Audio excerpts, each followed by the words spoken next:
As the sun sets over mid-Michigan, the sports spirit ignites. Volleyballs soar, echoing the determination of champions.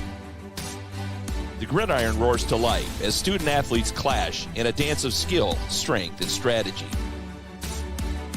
Basketball courts pulse with energy, each dribble a heartbeat of the game. As winter turns to spring, the diamonds will glisten under the sun, a stage for baseball and softball glory and triumph. Fans unite in a symphony of support for their beloved teams. Amid cheers and tears, memories are etched into the tapestry of time. Join us as we journey through the magic that is high school sports. It's time for high school football on the Mid-Michigan Sports Network. Hello and welcome to Frank A. Schaefer Field in Beal City for Beal City playoff football action. Chris Bachman alongside Thomas McCann, and we are ready for some playoff football. Beal City, Frankfort, this is a rivalry that you kind of grew up knowing, Thomas, growing up here in the Beal City area. This will be the 20th time that Frankfort and Beal City have played.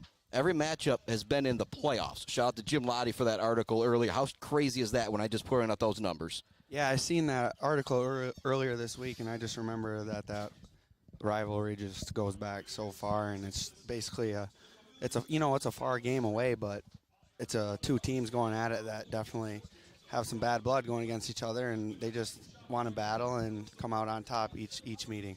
Yeah, but it's one of those. It goes back to Coach Gross's days as a football player, and I believe when they won the 94 state championship, it was finally getting over that Frankfort hump that kind of catapulted them on that deep run. And so, what a game it's going to be. And it's just insane to think two teams have played 20 times before, and every single time has been in the playoffs. Just absolutely bonkers. And you are the middle school football coach. Just had your championship game a couple weeks ago over at Northwood, a really great game with Ogama Heights.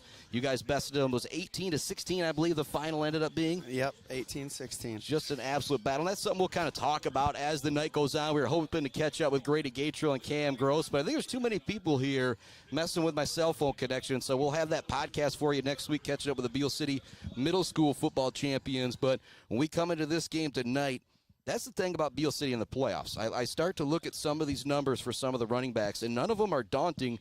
But then when you look, Drew Block has 481 yards. Owen McKinney has 670. Austin Small has 488. Garrison Zucker has a combined 500 yards. Neil Finnerty, about 200 yards. Braxton Bukovich, around 200 yards. Drake Gatrill has 9 receptions for 153 yards.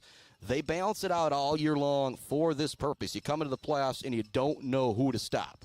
Yeah, 100%. Coach Gross has some great play calls in and out each week, and I think he likes to make it a team game to let each and every player, contribute out there. So I think it's harder to stop 7 or 8 studs than worrying about 1 or 2, and I think that he does a great job working with players as well as the other coaches to make sure he gets everyone involved in the game. That way they just are tougher all-around team to stop. Yep, and keys to victory when you got the first-round playoff game, you're at the point where if a team gets down 7-0, 14-0, they're not going to worry about it because they're used to winning football games. People don't realize how big of a deal that is. You get up 21 on somebody that goes 2-7 every single year. It's easy to keep them down, but both of these teams are going to be ready to fight for 4 quarters. And if I made you say 1-2 keys to victory for Beal City, what would you say, Coach McCann? I think Beal City just has to do what they do, and that's run the ball downhill and make sure they sustain their blocks and trust their defense. If their defense shows up, I think that they won't have any problem in this game. Yep, you're listening to the Woods Household Appliance pregame show from the Barberry Law Studios, built by Konwinski Construction.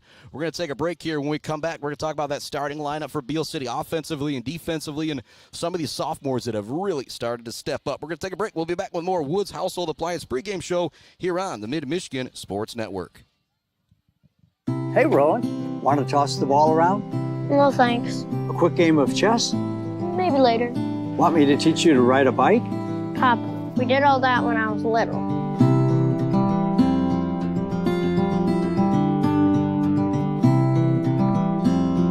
I guess you're right. Barberry Law's kept me so busy, time has just flown by. There is one thing, though. You got any cookies? Thought you'd never ask. Joe Wentworth with Pradium Realty, Robin Stressman and Associates, is a proud supporter of our local high school student athletes working hard and showing pride for our community. For all of your real estate needs, go with Joe. Joe Wentworth with Pradium Realty, Robin Stressman and Associates, 989-817-1291. Block Electric Company is a proud supporter of local schools and high school student athletes, learning skills in and out of the classroom to lead our communities tomorrow. Good luck to all student athletes from Block Electric, and go Aggies!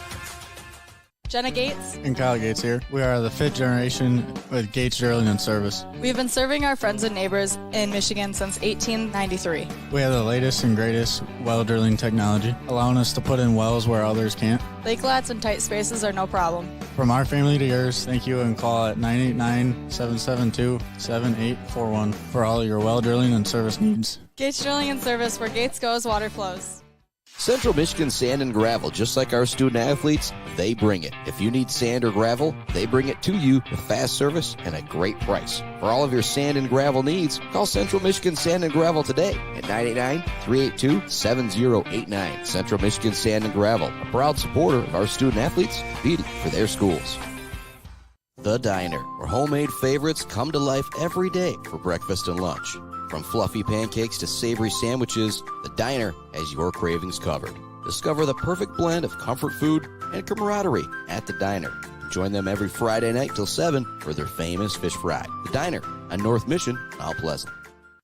Woods Household offers so much more than just competitive pricing on your household needs. We also offer service after the sale. At Woods, all of our products are built to last with quality components and craftsmanship. But if something does go wrong, our trained in-house service technicians are available to take care of all of our customers, even providing in-home assistance. So shop the Woods way, where service after the sale is just a phone call away.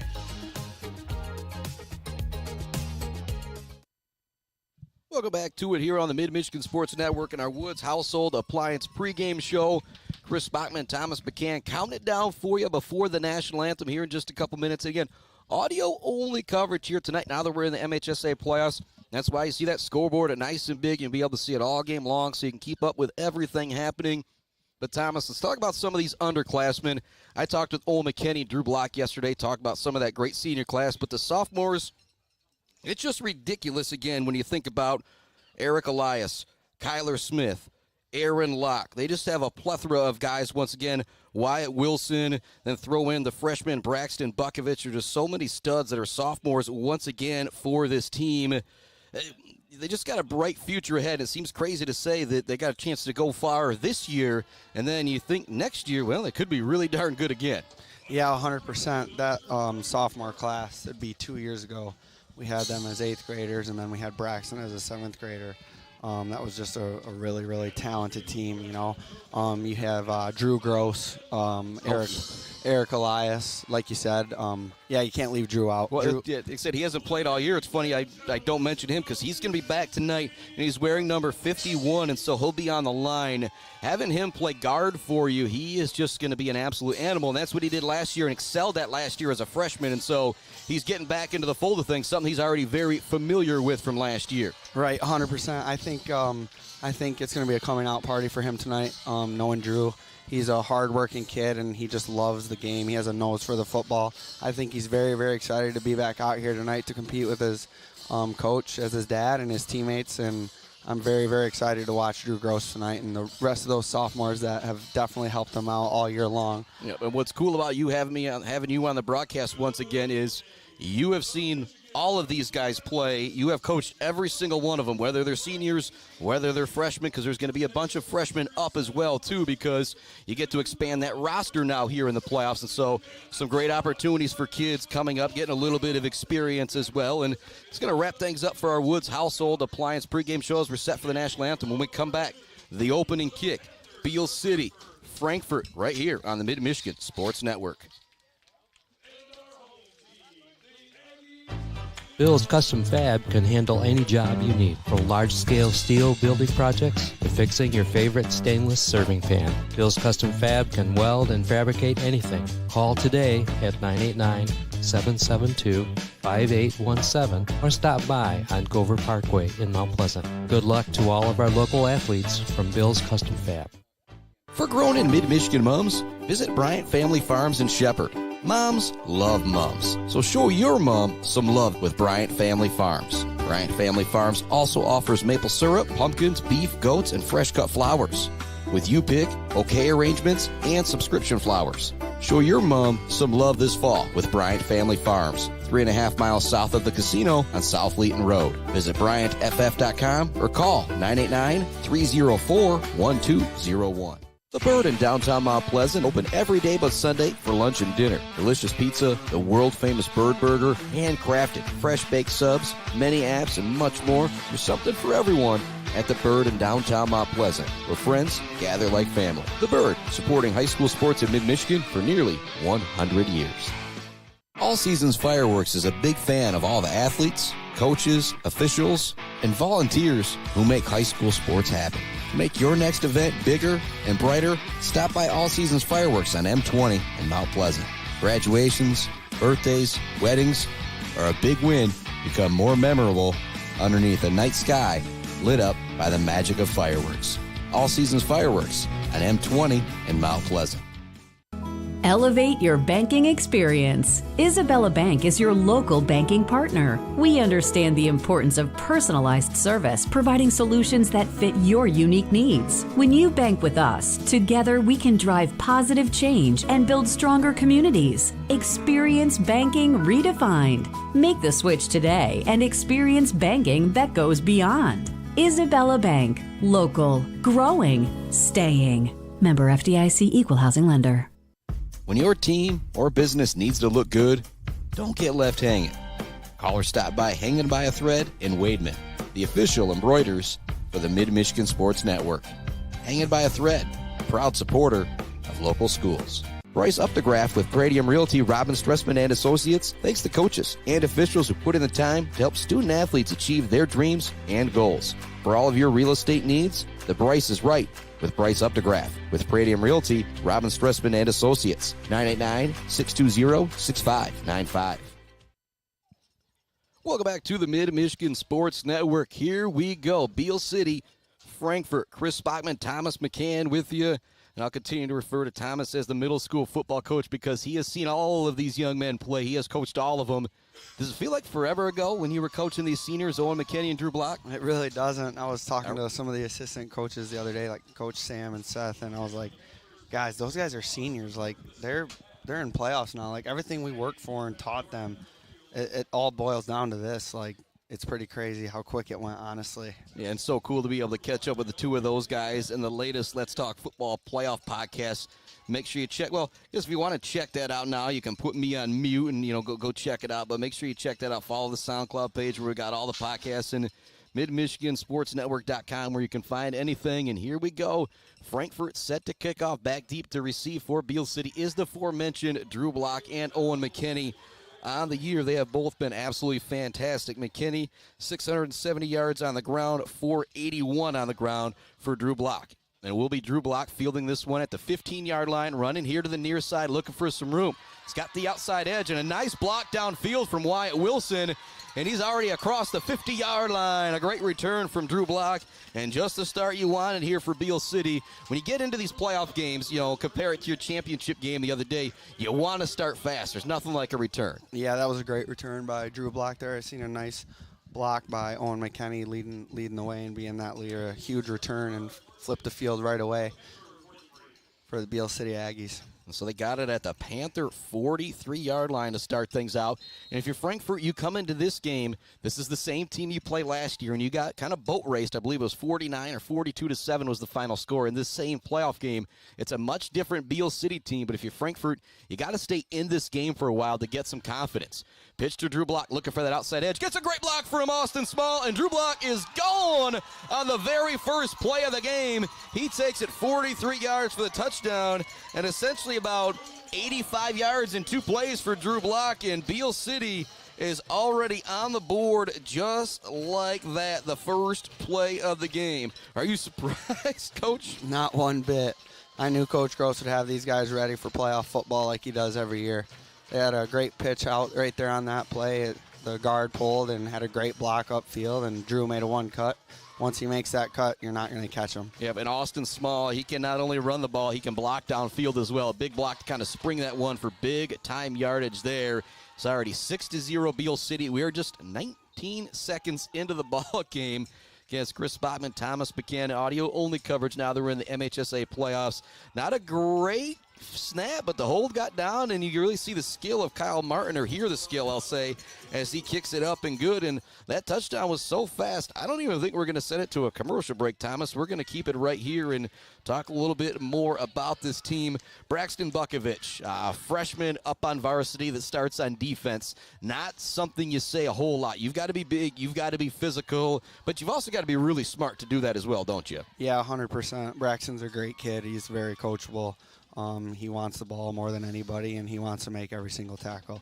Like I said earlier this year, when we did this the first time, he's just a kid that's just getting his feet wet out there for Coach Gross. He's going to be a phenomenal player for Coach Gross and the Aggies in the next 3 years. And it's kind of fitting that he wears number 6 because of people who used to, Beal City football the last few years.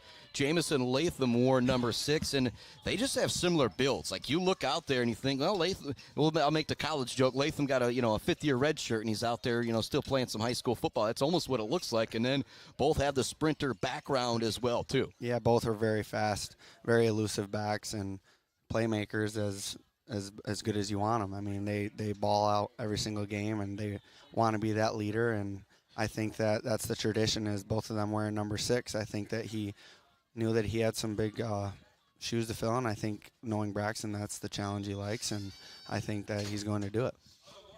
Out there for the kick is Kyle Martin. Said a nice extra point moments ago that had some difficulty on it, but he was able to put it right through. It's going to be a solid kick field at the 14-yard line. It's dropped by the return man.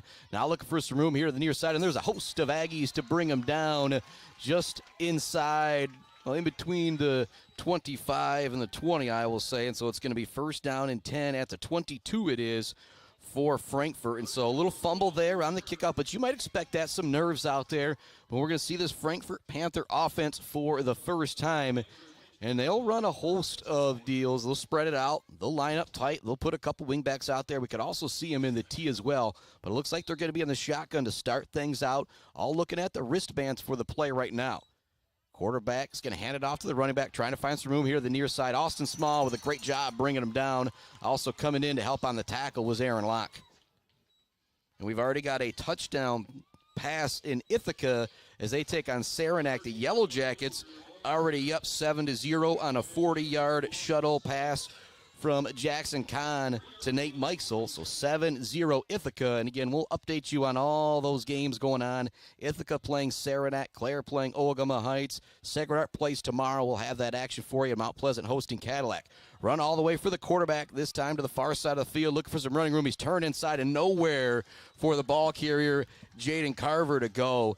Several Aggies in there on the action. I believe one of them was Drake Gatrell. Yeah, that was a phenomenal play by Drake Gatrell, playing DN right there. Jamming hardcore, jamming down to make sure that the right end couldn't run his route, and then keeping his outside. He got the running back to cut back in so the linebackers could fill and make the tackle. And a big third down out there right now for Frankfort. Going to have to punt this one away if they don't pick up at least 4 here. So I said, you may go for it on 4th and 1, even in your own territory. They hand it off. Running back, look for some room on the far field. It's going to be brought down near the line of scrimmage. Garrison Zucker, Eric Elias might have been over on that far side of the field. That was Elias and Zucker helping make the play. That's going to bring up 4th down and a definite punting situation here for Frankfort. And put the Frankfort coach hat on for a second, Thomas. There's no way you're thinking about a fake this early in the game, this far in your own territory, are you? No, not after they scored on the first play from scrimmage especially. You got to punt this ball and hope your defense can get a stop. Austin Small, Owen McKinney back deep to receive the punt. Both very dangerous. Guy coming in last minute on the punting unit. That's never a good sign if you're the Panthers. It's a decent hold and not a good kick, though. It goes right off the side of the foot. Gatrell does a good job stepping out of the way. The punt actually doesn't even go past the first down marker, so it's going to be a punt of 5 yards, and Beal City will take over in Panther territory once again. And that's what you couldn't have on that drive if you're Frankfort, is that little flubber of a punt, and now you set up Beal City with fantastic field position once again. You kind of said it. You need to give your defense another chance out here. You only saw one play. They went for a touchdown, but hopefully that was a fluke, and maybe you can sure something up here. But they got it at the Panther 31-yard line this time. And Kyler Smith wants to throw. He's going long for Gatrill. He catches it. Touchdown, Beal City. Just like that, it is 7-0. Kyler Smith goes long to Gatrill for the touchdown. It's 2 plays, 2 TDs for Beal City. Holy moly, you talk about a team looking like they're ready for the playoffs. That is these Beal City Aggies, 13-0. Just like that, you see that play right there. Drake Gatrill had single coverage on the far side, and a kid like that's so fast, one quick move, jab move to the inside, and he can just outrun that receiver, and Kyler Smith put a great ball.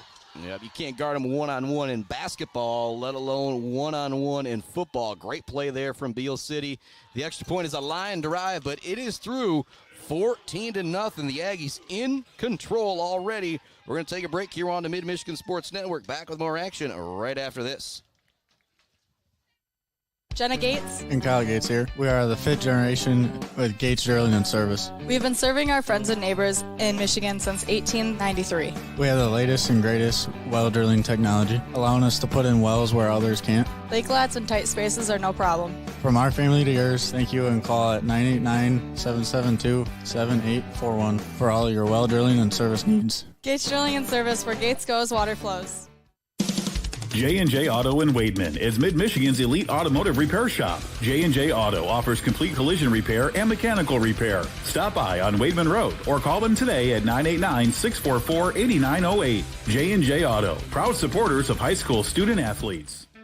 Let's head back to the action on the Mid-Michigan Sports Network. Welcome back to it here on the Mid-Michigan Sports Network. Chris Bachman, Thomas McCann, I don't think you're shocked. I'm a little shocked because you got 2 7-2 teams here, and we've had 2 plays for Beal City. It's 14-0. Touchdown run from Drew Block after a great return, then a 3-and-out and just a 5-yard punt left Beal City at the Frankfort 31-yard line. 1 play later, a great throw from Kyler Smith, a great catch and run from Gatrill, and we are at 14-0. Here comes the return. Elias and Austin Small chase the returner out of bounds. And Frankfort will take over in, I feel like this is starting to be a little bit of a desperate situation already because the offense that you're going against has had 2 plays. They've had 2 scores. You feel like you've got to move the football here. And usually when a team's down 14-0 in the first quarter, you think, well, they got to let the defense get a little bit of a break here. But that's not the case either, Thomas. Yeah, I think that Beal City definitely came ready to play, and I think that the couple of losses they had this year, those were against 2 very, very good teams, and I think that it just had them a little more prepared here tonight for a battle. Yeah, but when you look at Frankfort's schedule, they're just kind of up there in the pinky. It's tough to schedule some hard teams. They did fall to Glen Lake, who, if Beal City is victorious tonight, that's most likely who they would see, and they'd have to go to Glen Lake. There is Aaron Locke in the backfield, along with Braxton Bukovich, the sophomore and the freshman, teaming up to make the play there. And that's what's scary about this Beal City team. You've got those senior leaders with Martin, with Small, with McKinney, with Block, but then you see sophomore after sophomore, junior after junior out there making plays as well. I don't know if you noticed on that play there, but Braxton Bukovich, the freshman, was actually getting held, and like I said, he just battled and still came up and made the play. And seeing that from a freshman, like I said, a lot of guys, you maybe see some bad body language, but oh no, he's just going to keep fighting out there. Handoff, they fake the handoff, actually. Nice move from the quarterback to find a little bit of space out there, but he's going to be brought down by a host of Aggies after a gain of 3. That was a really nice fake, but you see how fast that you hear how fast that Beal City offense is. It's now going to bring up 3rd down and 5, and we're back in the same situation here for Frankfort that we were moments ago. And if you're just joining us, it's 2 plays, 2 touchdowns for Beal City. Frankfort went 3-and-out on their first possession at just a 5-yard punt. Now they're facing a 3rd down and 5 here. First quarter, Beal City in control. 8:10 remaining here in the first quarter. Shotgun look. Quick wide receiver screen. Nice job by Garrison Zucker. He actually uses the blocker to help make the tackle on the wide receiver screen. I've seen him do that a couple times this year, and you really see the physicality of Zucker as he just kind of pushes that blocker into the would-be receiver. Yeah, that was a great play by Garrison. He was getting stalk blocked, So obviously he read the play, definitely probably watched some film, and knew that they were trying to go out to that receiver, and he ripped right through him and threw him into the receiver. That was a great play, great effort by number 4, Garrison Zucker. We got a timeout on the field from Frankfort. It's 4th down and 4. Frankfort has the ball at their own 34-yard line. They already trail 14-0. I think the timeout here takes any chance of a surprise fake coming at you now if you're Beal City. And so I think, though, this is that moment. If you're the coach over there, you're already saying, boys, you know, Ed Schneidler, do we come here to play? Or do we come down here just for a fun bus ride and finish our season? Because you got to start making something happen right now. It's early, but it is going downhill, and it's going downhill fast. And if they remember the game last year, like I said, it was Beal City up early and up all the time in that big playoff victory to open things up last year. Again, these are two rivals that are very familiar with each other. 20th time they've played against each other. Every single one of them has been in the playoffs. And it looks like they're lining up to go for it right now. At quarterback is Rylan Lewis.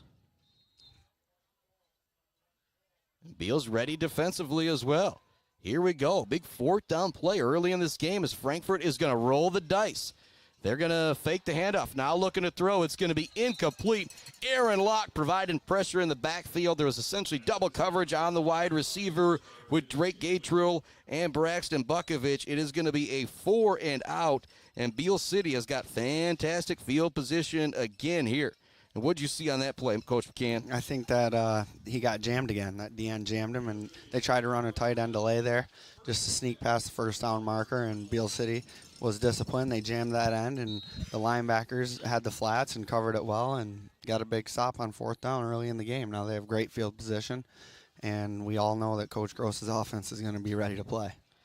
And that's where, lining up at a tight end can be advantageous for a wide receiver sometimes, but then you get jammed by the guy across from you. There's nothing you can do. Hand off to McKinney. He breaks one tackle. He's into the open field, dances by another man, kind of runs through a couple more, stays on his feet somehow. He's going to go to the end zone for a touchdown.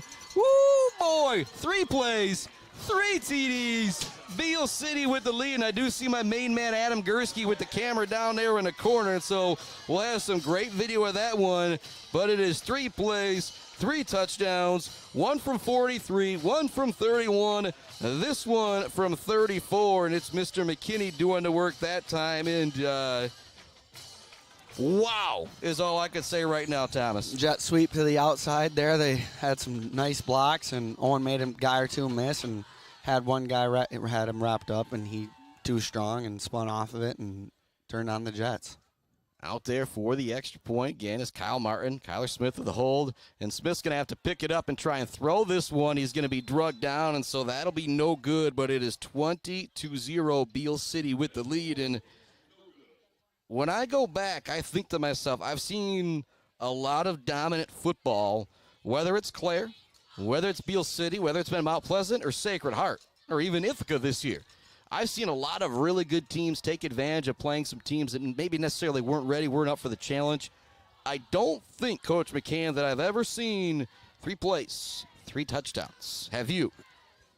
Well, I used to be on Coach Gross's team, so I've seen it a time or two.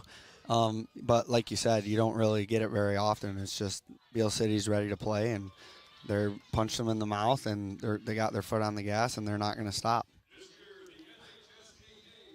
Whoo, boy. 20-0 our score. We're coming to you live from the Barbary Law Studios, built by Konwinski Construction. And thanks for tuning into that Wood Household Appliance pregame show. We'll have your Gates Drilling and Service halftime show coming up, along with the Bird All-American Grill postgame show.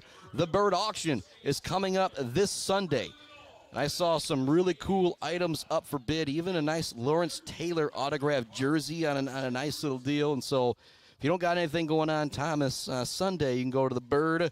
About 1:30, that auction is going to start. You can bid on some really cool items, and all the money is going to be raised for the Isabella County Child Advocacy Center and the Dan Bridenstine Foundation. So a great event going on this Sunday. If you don't have anything going on, I highly recommend you go check it out. Or if you just want to donate something, you can go do that as well. Maybe tonight a little busy, but maybe tomorrow during the day, go stop by the Bird and drop something off. Returner looking for room, and who's there once again? It is Mr. Aaron Locke bringing down the would-be returner inside the 20-yard line. Garrison Zucker right there as well, too. Just great kickoff coverage from Beal City. This is just absolutely insane. There's 7:17 left to go in the first quarter, and Frankfort is already on their third possession. That was a great play there by Aaron Locke. I mean, when you have speed like that on kickoff, it's really hard to get a good return. And now I don't know, how much you're still playing football, playing baseball, exercising, but go back to, 2 years ago as an 8th grader. Was Aaron Locke faster than you? I'd say he is, yeah. All right. I'm washed. He's a very fast kid, and he works really hard, so it's pretty much impossible to stop him. Shotgun look, trying to run a reverse now. There's a little bit of room out there for Frankfort, but Eric Elias turns it back inside, and there's Gatrill to bring down the ball carrier. And that reverse went so deep, even though there was some open room on the far side of the field, it's only going to be a gain of 4. As it was Lewis with the carry, and when you're pulling that out this early in the game, it is tough sledding offensively. See, we got number 51, Drew Gross, in there at the end. Can't wait to watch what he can do here. Yeah, this is actually going to be his first game this year. He's missed a bunch of time with a dislocated elbow. And last year as a freshman, he was somebody that just more and more as the season went on, you had to have him on the field more and more because he just made such a big difference. Quick throw here to the outside, trying to find some room is the ball carrier, and he's tripped up. What a play from Drew Block with the shoelace tackle in the backfield. That's going to end up being no gain on the play. And it looked like the receiver had an opening there, but you see the closing speed of Drew Block. And I actually asked Drew Block, who's faster, him or Aaron Locke? And he said, well, if you look at my times, I'm a little bit faster right now. Aaron will catch him one day. Don't you worry.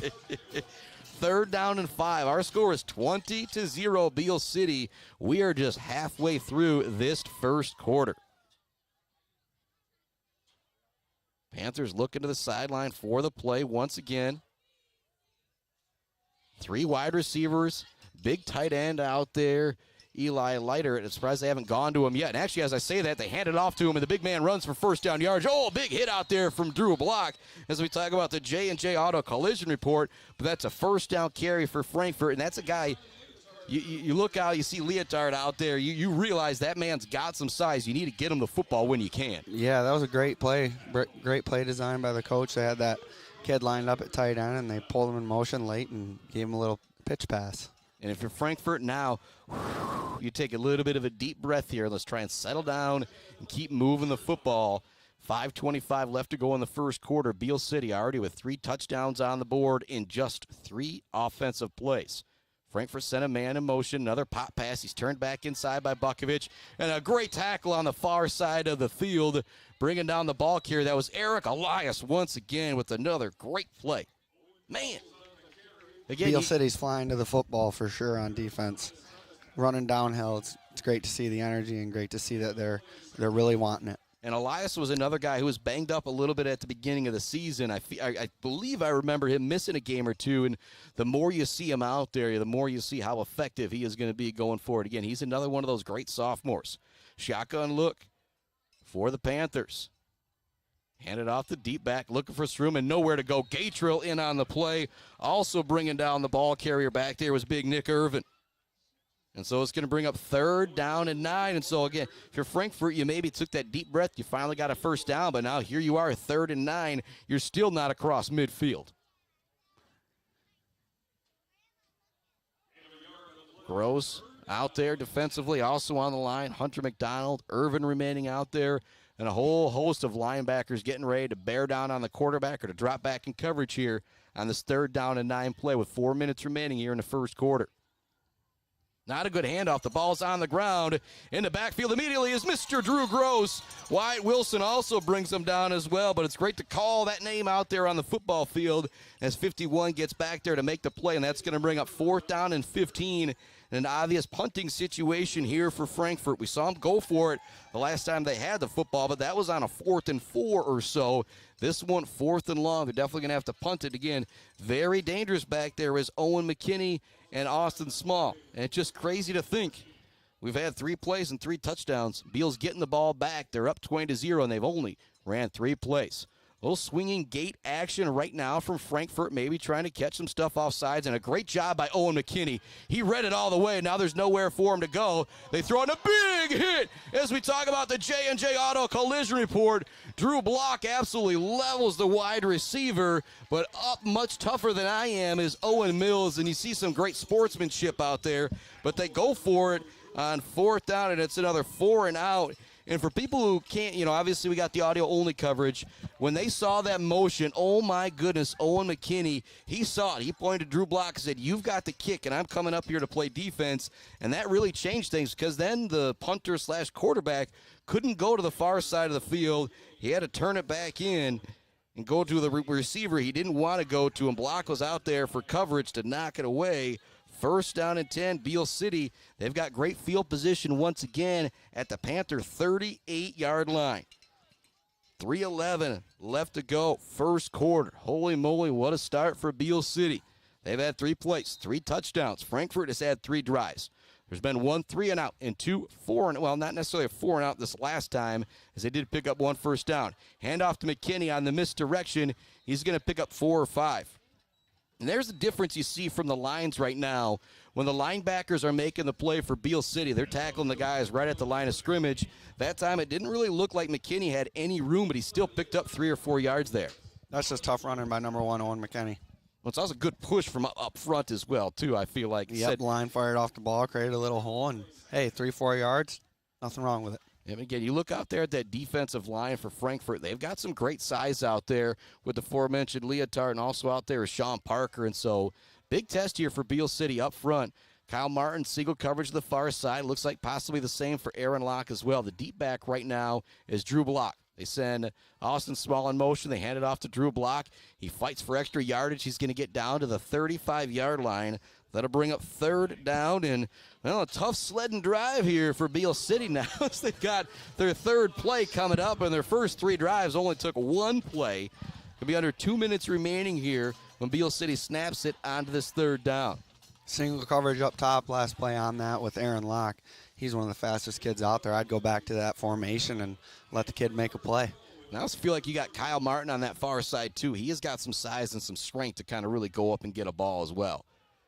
2 wingbacks out there will be Austin Small and Owen McKinney. The fullback is going to be Drew Block as Beal City kind of goes into their traditional formation. They hand it off to Block. He's hit at the line of scrimmage. Does a great job of carrying a tackler with them for a yard or 2. It will bring up 4th down. We're definitely going to see Beal City go for it here. It's going to be 4th down and 1. Gatrill trots back in with the play. Trots out, replacing Kyle Martin as Kyler Smith gets the play from the sideline and Coach Gross. Got 1:15 remaining here in the 1st quarter. It has been a dominant start for Beal City. Tonight's game brought to you in part by Bryce Updegraff and Joe Wentworth, Pradium Realty, Robin Stressman and Associates, Central Michigan Sand and Gravel, Block Electric, The Diner, All Seasons Fireworks, Bryant Family Farms, Isabella Bank, Hanging by a Thread, and our friends at Pier Plumbing. 2 running backs in the backfield now for Kyler Smith. They hand it off to Drew Block. He's trying to find 1st down yardage, and he has it.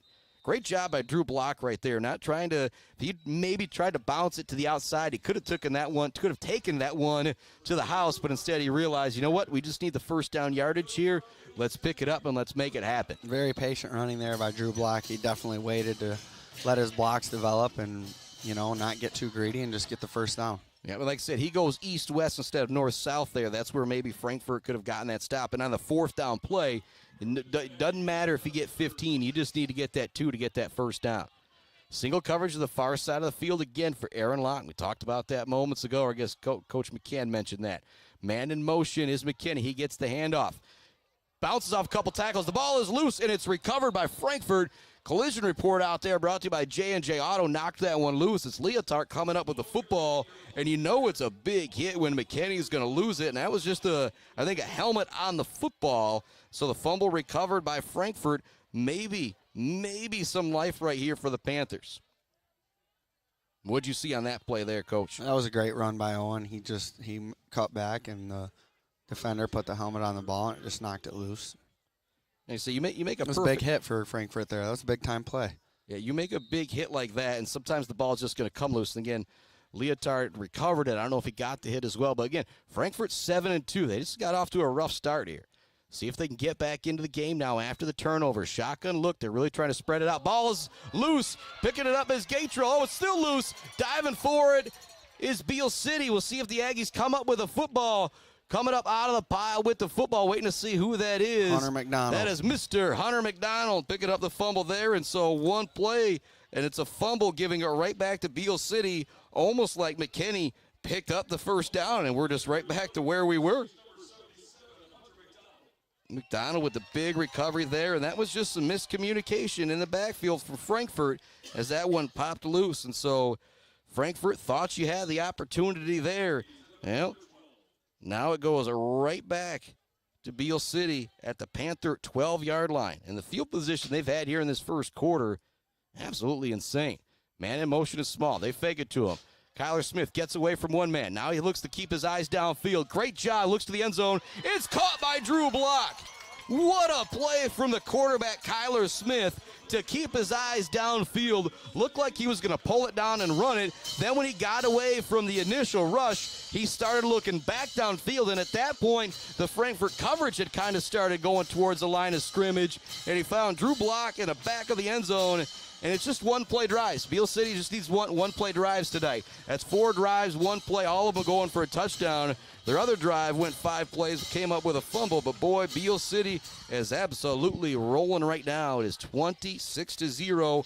Kyle Martin out there for the extra point. Block with the TD catch. That was an absolute phenomenal play by Kyler Smith there. It was actually a broken play. He scrambled a little bit, stepped up in the pocket, and made a guy or two miss, and just off his back foot, threw back behind his shoulder and threw an absolute dime to a guy that you know is going to catch the ball in that moment, a senior Drew Block. We're going to take a break here on the Mid-Michigan Sports Network. It's all Aggies with just 2 seconds left in the first quarter. Back with more right after this. Konwinski Construction offers a full range of construction services on small and large projects. Konwinski Construction is a leader in the community and are proud to support those student athletes who will be leading our community tomorrow. Konwinski Construction on Gover Parkway, Mount Pleasant. Hi, I'm Attorney Joe Barbary. Just like doctors specialize in areas of medicine, at Barbary Law, we specialize in getting you the best possible results. If you've been injured by someone else's negligence, you owe it to yourself and your family to call our legal team. At Barbary Law, we focus on one thing, and that's getting you the compensation you deserve. Every case we take personally. My attorney is Joe Barbary, he can be yours too. Let's head back to the action on the Mid-Michigan Sports Network. Welcome back to the Mid-Michigan Sports Network. Chris Bachman alongside Thomas McCann bringing you all the action as Beal City is just absolutely rolling right now. They lead at 27-0. Just 2 seconds left to go in our first quarter. Yes, I said first quarter, and it is 27-0. Just an unbelievable start for Beal City and Frankfort. A little shell-shocked, seems like right now. Here comes the final play of the first quarter. Will be this kickoff unless there's some type of procedure penalty. It's going to be fielded the 30-yard line by the return man for Frankfort, trying to find some room on the far side. Not a whole lot there. He's going to be brought down at his 34-yard line. That'll bring us to the end of the first quarter. And I tell you what, Thomas, when Frankfort got the ball back with 19 seconds left in the first, the last thing I thought would happen is we'd have another Beal City touchdown. But here we are, 27-0 at the end of one. And obviously, there's been 4 one-play drives that have scored for Beal City, but also something to think about is the field position of those drives. It's been the Panther 43, the Panther 31, the Panther 34, the Panther 38, and the Panther 12 for those drives. Right. And again, the other one started at the 38 as well. And so just unbelievable field position for Beal City that they've been able to take advantage of with some big plays in. When you start with the ball across the 50-yard line, I want to say it allows you to go for some of those big plays, but it's also just been some nice runs for Beal City that have got on the board as well, too. If you're Coach Gross, you think in the back of your mind right now, like, all right, we want to be playing our best football at this point in the season, and they sure look like they are right now through one quarter against a really good Frankfort team. Yeah, 100%. When Frankfort has those plays where they go for it on 4th down, you know, they don't get it, and then they try a fake and don't get it. Those plays like that can be very, very tough to come back from, you know. Beal City obviously is a fast team that likes to score and likes to score often, and sometimes when you think you can get it. Sometimes it's just a little smarter to play it safe and punt it and trust your defense and give your offense a little bit of a break. And a score update, Saranac on the board. It's 7-7, Ithaca and Saranac there. I believe started the second quarter. Big shout out to Jeremy Woodcock for giving me some updates, and hopefully Griffin Bohannon be sending me some updates from Clare as well, and hopefully hearing from our other games in the Mid-Michigan area as well. The Mount Pleasant Oilers taking on Cadillac. Short run there. Owen McKinney with the tackle for Beal City. As we start the second quarter here, Panthers with the football at their own 33-yard line. And they don't huddle up. They just kind of all look to the wrist as they get the play in from the sideline. And it's not necessarily a hurry-up offense, but it doesn't allow Beal City to substitute, which is what they really want to do, is keep that same defense out there. Shotgun look, 3 wide receivers, kind of a wing back out there as well. It's big man Leotard. See if they run it that way. They do run it that way after the fake handoff. Austin Small, the tough play to make out in the open field. He does a good job of staying with the ball carrier and ultimately forced them out of bounds. It was still first down yardage, but Austin Small, I really like what he did there. He didn't go after that big tackle, try and upend him or anything like that. Just said, you know what, I'm going to keep you in front of me. Instead of a big play, this is just going to be a first down pickup. Yep, that was great containment by Austin Small there. And, you know, you got an extra defender on the sideline. So if he cuts back in, then you have to depend on your team to make the tackle. So if you can drag it out a little bit and just keep churning and get them out of bounds, it's just as good as a tackle. And we've seen a couple guys take snaps back there, but that was number 20, Jaden Carver, with the run there, the sophomore. And it's got to really see the speed from him there on that play. Hasn't found the open field too much. Quick throw out here. Garrison Zucker with a great open field tackle to bring down the wide receiver, who might have had a lot of space if Zucker doesn't make that tackle. What do you remember about Garrison Zucker in middle school football? Oh, he could play anywhere. Linebacker, fullback, halfback, receiver. He's just a gamer. I knew that he'd be a big help for this team this year. I think I said it earlier when we did our first podcast together, but he's a very athletic kid with a very, very athletic body and has some really good hands. And obviously, I mean, I don't know how tall he is, but look at him out there. You know, he's definitely got the height. So, yeah, and also just not afraid to stick his nose in there, which I feel like is just mindset is such a big deal for high school football. Short run, Hunter McDonald out there with the stop. It's going to bring up third down and long now for Frankfort. 5th play of the drive coming up. They did pick up 1 first down, but right now if you're Frankfort, you got to get the ball on Beal City's side of the field right now. It's just right at the 50. This whole game has been played in Frankfort Panther territory, no matter who has had the football. And an update coming from Brenton Scobie. Good news in Mount Pleasant. The Oilers up 14-0. I'm telling him it's all Beal City here. Dropping back, looking to throw as the quarterback. Carver's now got to run this one all the way. Zucker looks to make an arm tackle. A big hit out there. J&J Auto collision report from Mr. Eric Elias. Oh, boy, and that quarterback's a lot tougher than I am. Oh, my goodness. That's going to bring up 4th down, and what a hit out there from Eric Elias. Again, the more you see number 5, the sophomore Eric Elias, play, the more you just fall in love with his game. 4th down. Frankfort's probably going to go for it here as they finally have it in Beal City territory. Drew Gross back out there at defensive end. Watch out for him. It's going to be a shotgun look for Frankfort. Feel like they've got to get the first down here if they have any chance of staying in this ball game. They fake the handoff. They're looking to run the reverse once again. They get it to the man. He's trying to get that outside edge. He's got first down yardage. Gatrell brings him down, but a big play there for Frankfort, and that's the second time we've seen them go to the reverse for Lewis, and both times it's been effective. Yeah, they ran that reverse there, and they looked to me like they pulled that stud, number 9, out there to be a lead blocker. He's a big boy. Yeah, Leotard, that's where they want to run the football or throw the football. Number 9 out there is the biggest guy, and he could probably play offensive line, but he's so athletic, they've got him at tight end. I imagine he's going to be one of their top basketball players this year, as Frankfort is a team that we've seen in the basketball playoffs the last few years. Beal City or Sacred Heart going on some deep runs. Shotgun look here with 2 running backs in the backfield for the quarterback. Fake it to one man, go to the second man. Another big hit out there defensively for Beal City. It's going to be a run of maybe 3 or 4. And one thing, though, right now, if you're Frankfort, your offense is settled in just a little bit here. You picked up 1 first down on the last drive. You've now picked up 2 first downs on this drive. Their offense isn't the problem necessarily right now. It's giving up those big plays. 4 one-play drives for Beal City in this first half. They've had 5 drives total. One of them stalled out. The other 4 have all just been 1 play and have gone to the end zone. 2nd down and 8 8:10 remaining here in the second quarter. A shotgun look with one running back to the each side for the quarterback, Carver. He wants to throw. He's going long. Single coverage out there with Zucker. It's going to be incomplete.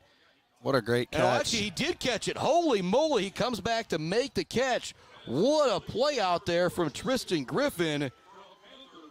He just kind of turned and dove back towards. I just kind of almost stopped watching Thomas because I thought there's no way he's going to come up with that football, but somehow he does. Quarterback underthrew that ball by a pretty long ways. That was a great play by that kid to, come back to the ball and adjust and make a play. And Zucker, there wasn't much he could have done. He might have got called for interference, but then I think when they saw him come up with the catch, they're like, well, let's keep on rolling.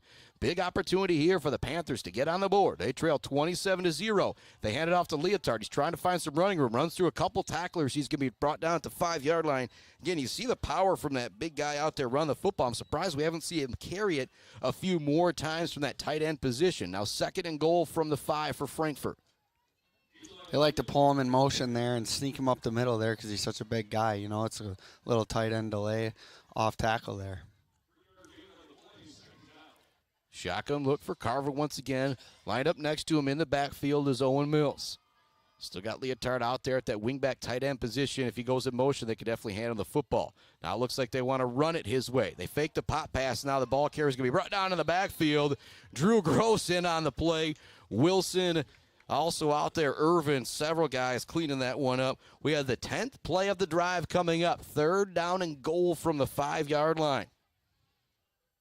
And another score update, Ithaca on the board. It's now 14-7. Ithaca Yellow Jackets. Say those updates brought to you by our friends at ENS Graphics and GNS Mechanical.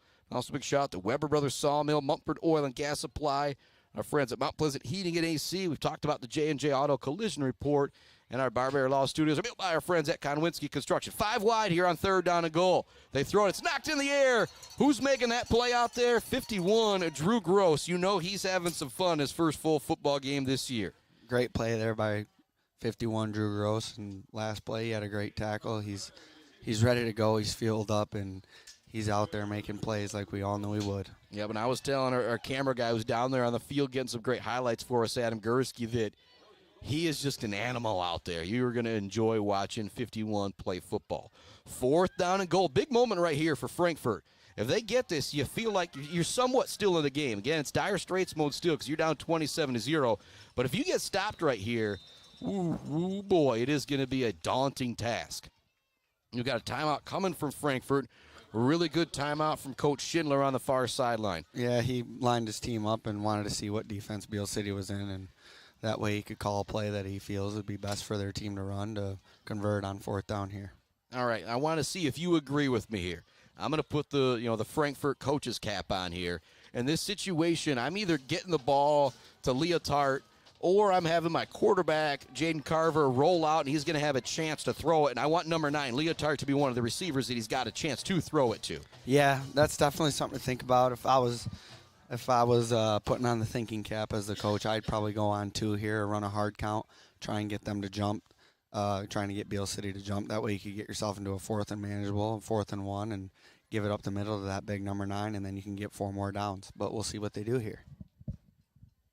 4th down and goal from the 6-yard line. There's going to be 3 wide receivers lined up to the left of the quarterback, Carver. Lined up in the backfield with them is the running back, Mills. And they've got big number 9 over there in the slot. I feel like he's got to be the guy to go to, or maybe they're going to use him in the wide receiver tunnel type screen thing. I also do have 1 wide receiver here to the near side. Ball is fumbled. It's knocked away. It's Gross, and he's going to pick it up. He's going to go to the house. Oh, welcome back, Mr. Drew Gross, with the 94-yard fumble return for touchdown. Woo! There he is, baby. He's just getting started. I'm telling you, he's going to be an absolute stud to watch the next couple years. Steve Gross getting the double high five on that one, doing the video. Grandpa's got to be pretty darn proud right there. He got into the backfield. He didn't just knock it away. He picked up the fumble, and he went 94 yards to the house. Woo, man. We thought we'd seen some big plays from the offense, but Drew Gross says, hey, hold my cup of tea here, as he takes it all the way back, and it's now 33-0. And we mentioned Frankfort, you got to score here, let alone get stopped. Then it's the ultimate whoopsie-daisy as they take it all the way back for the touchdown. What a play. And I getting to know these guys, I can't imagine what it was like, father and son coming to the sideline right there after that one. We got a flag down, jumping early out there was Frankfort, and so we'll redo this. It is 33-0 Beal City with 6:03 left to go in our second quarter. What a start for the Aggies offensively. Penalties decline, and so we're just going to do this over. And also got a score update coming from Griffin Bohannon and Clare. Ogama Heights up 14-0 on Clare with 8 minutes left in the half. We'll continue to update you on all of our games here on the Mid-Michigan Sports Network. Decent snap, decent hold. The kick is up and good. It is 34-0. It's all Beal City all the time here at Frank A. Schaefer Field. Myself and Thomas McCann are going to take a quick break, but we'll be back with more Aggie football right after this on the Mid-Michigan Sports Network. The Bird in downtown Mount Pleasant, open every day but Sunday for lunch and dinner. Delicious pizza, the world-famous Bird Burger, handcrafted, fresh-baked subs, many apps, and much more. There's something for everyone at The Bird in downtown Mount Pleasant, where friends gather like family. The Bird, supporting high school sports in mid-Michigan for nearly 100 years. Bill's Custom Fab can handle any job you need, from large-scale steel building projects to fixing your favorite stainless serving pan. Bill's Custom Fab can weld and fabricate anything. Call today at 989-772-5817 or stop by on Gover Parkway in Mount Pleasant. Good luck to all of our local athletes from Bill's Custom Fab. Let's head back to the action on the Mid-Michigan Sports Network. Welcome back to it here on the Mid-Michigan Sports Network. Yeah, it's audio-only coverage now that we're in the MHSAA playoffs. So if you're watching, you're looking at the scoreboard. If you're just listening, maybe you're driving or something, got us hooked up to the Bluetooth. Yes, it is 34-0. There's still 6 minutes left to go in the first half. What a dominant performance from this Beal City team. And what just happened moments ago, we've had 4 one-play drives for Beal City, but they were all on such a short field that has nothing on. The strip sack, I'll call it, from Drew Gross and taking it 94 yards to the house. Now backing up is the kick returner to the 15-yard line for Frankfort. He's got some room here to the near side. He's going to be brought down by the kicker, Kyle Martin, at the 40-yard line. But Drew Gross, first game back, goes to the house for the touchdown. Extra point is good. 34-0. We're sitting right next to his grandpa, Steve Gross, and so we just had to feel really cool for him to watch that going in. And for you, Thomas, said you got to coach him. You know how hard he's worked. How happy were you to see him, coming back from injury, making that big play? Very excited, sitting up here as a coach, you just have to think, like, if you're Frankfort and you're game planning for Beal City last week, you didn't have 51 out there playing. No, so once it's tough to make adjustments when you have a player like that can make plays like that you weren't necessarily prepared for. So 5:57 exactly left to go in the second quarter. Frankfort starts another possession, trying to get something going. Short carry, no room for the ball carries. He tries to find some room on the far side of the field. And I want to say the second down play and the third down play might have also been made by Gross down there on the goal line as well. He was they were 3 plays in a row, and one of them he got get the quarterback to fumble, and you saw the breakaway speed there from him that a lot of people haven't seen yet. That kid can run as well. That track speed out there as well. A touchdown on the board for Cadillac. Another score update. Mount Pleasant leads Cadillac 14-8 in that game with the NFHS Network with Brenton Scobie and the crew if we want to check that out. Shotgun look for Frankfort. Fake the handoff. Now they got an option for the little bubble screen for the receiver. They throw it to him. McKinnon kind of overruns it, but there's Elias and Gatrell with a big dive to help make the tackle. Actually, that's Hunter McDonald out there with that dive.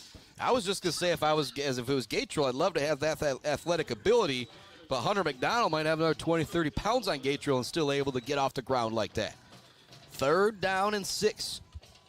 If you're Frankfort, there's no point in not selling out at this point. You have it near the 50-yard line. If the Aggies get one more point on the board, we're already at a running clock in this second half. Pistol formation for the Panthers.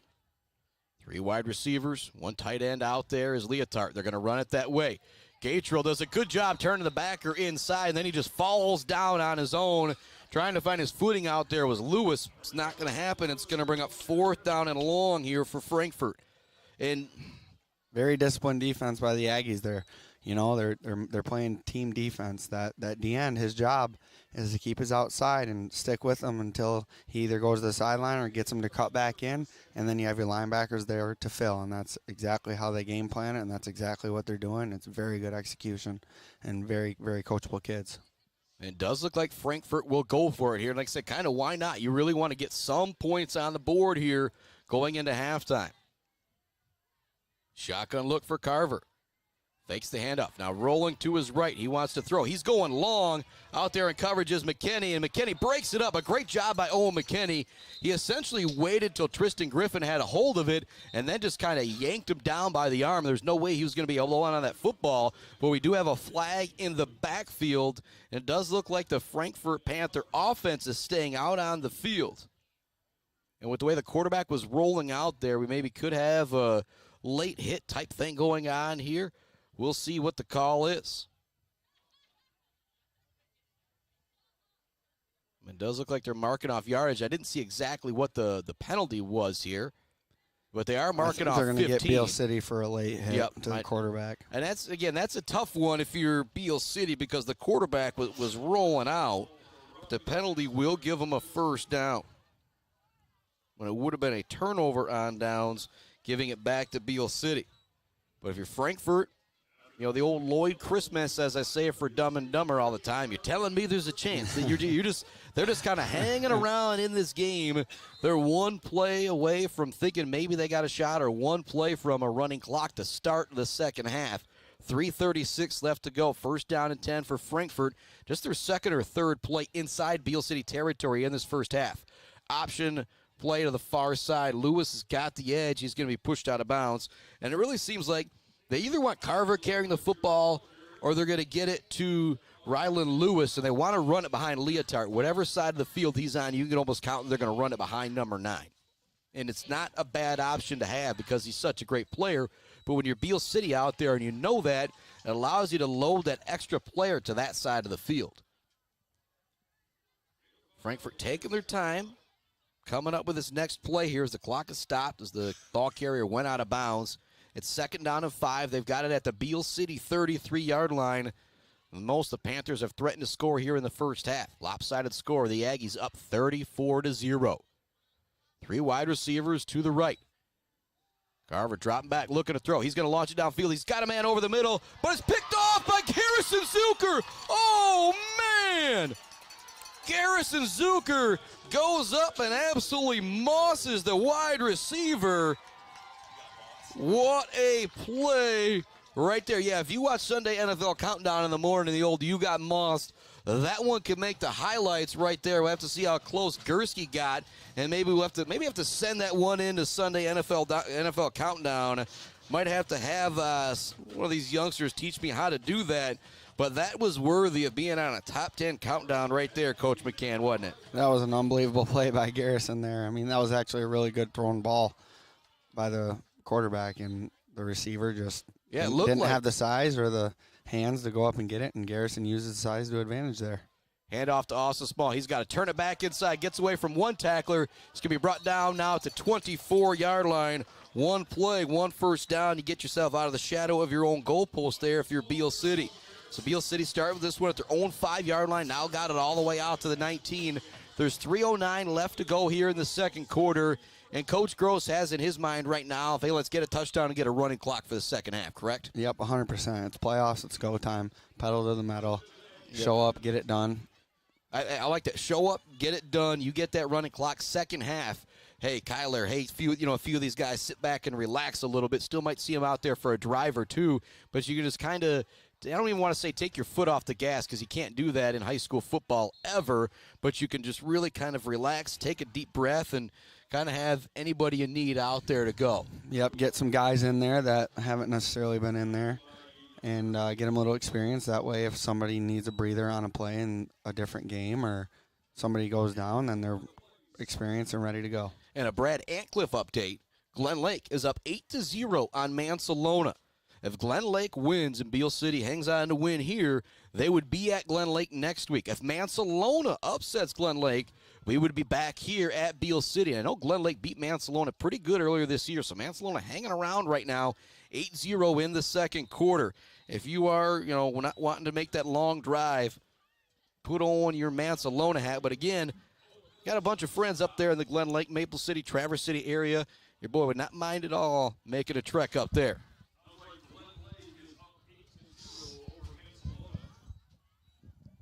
.145 left to go in the second quarter. 3rd down and 2 coming up for Beal City.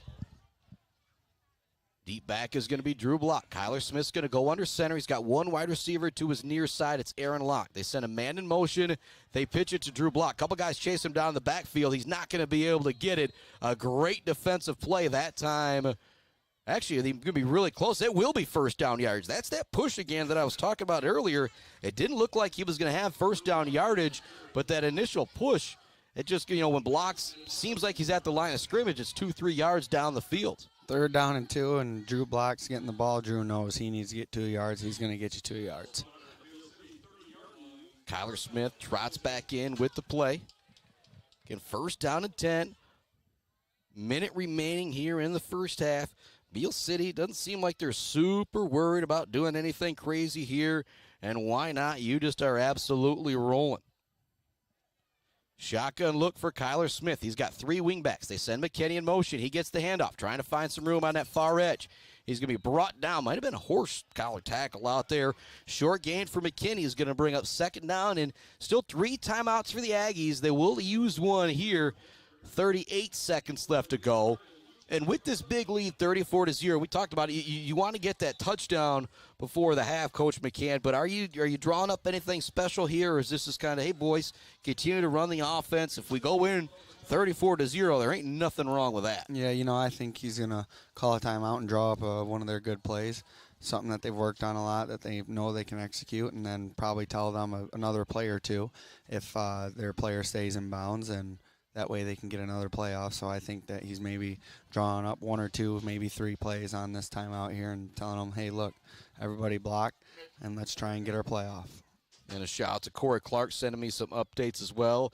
Kind of update you on what's going on. The other district game, Glen Lake is up 8-0 against Mansalona in the second quarter.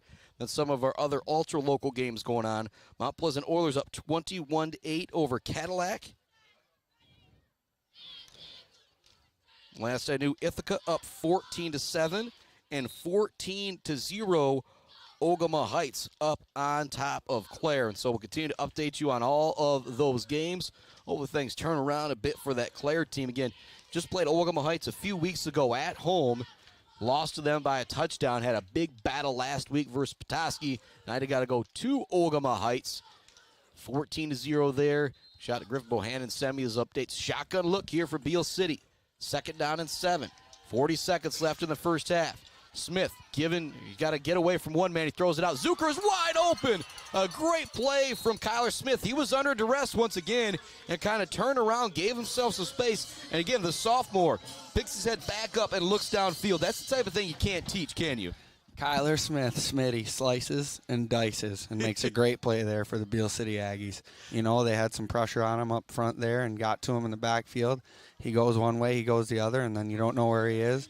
Scrambled out and threw an absolute dot, and it was a great catch by Garrison Zucker. Very smart to get out of bounds there as well. So Beal City on the move here again. 3 first downs down this drive. 32 seconds left to go. Quick throw out to Eric Elias. That's Bukovic. He's going to be stood up after a gain of 4 or 5. And now Beal City is going to call another timeout here to stop the clock on this 2nd down play. Or maybe it was Bukovic. You got Bukovic and Elias, 5 and 6 out there. They twist that jersey a little bit. The numbers look very, very similar. I'll give myself a little credit there. And more thanks to some of our great sponsors like Kenneth Egger, DDS, the Fisher Companies, Fisher Transportation, Central Concrete and Central Asphalt, WW Construction, Bogwai Banga and Bradley, Gross Farms and Brad Gross Electric, Schaefer's Bait and Sporting Goods, Almost Up North and Stitches for Britches, Rick's Food Center, Doozy's Ice Cream Place, Mid-Michigan Industries, Barry Funeral Home, the Isabella Community Sportsplex, and Boomer's Lawn Care, which is actually your business, Mr. McCann. Give you a little plug here. All right, and I guess I'm putting you on the spot here. You guys doing any fall leaf cleanup for anybody or anything like that? Yep, been working on the fall cleanups the last couple weeks just to get ready for winter. And if somebody wants to schedule a fall cleanup with Boomer's Lawn Care, how would they go about getting a hold of you? You call Chris Bachman, he'll bring his rake over there and rake it for you.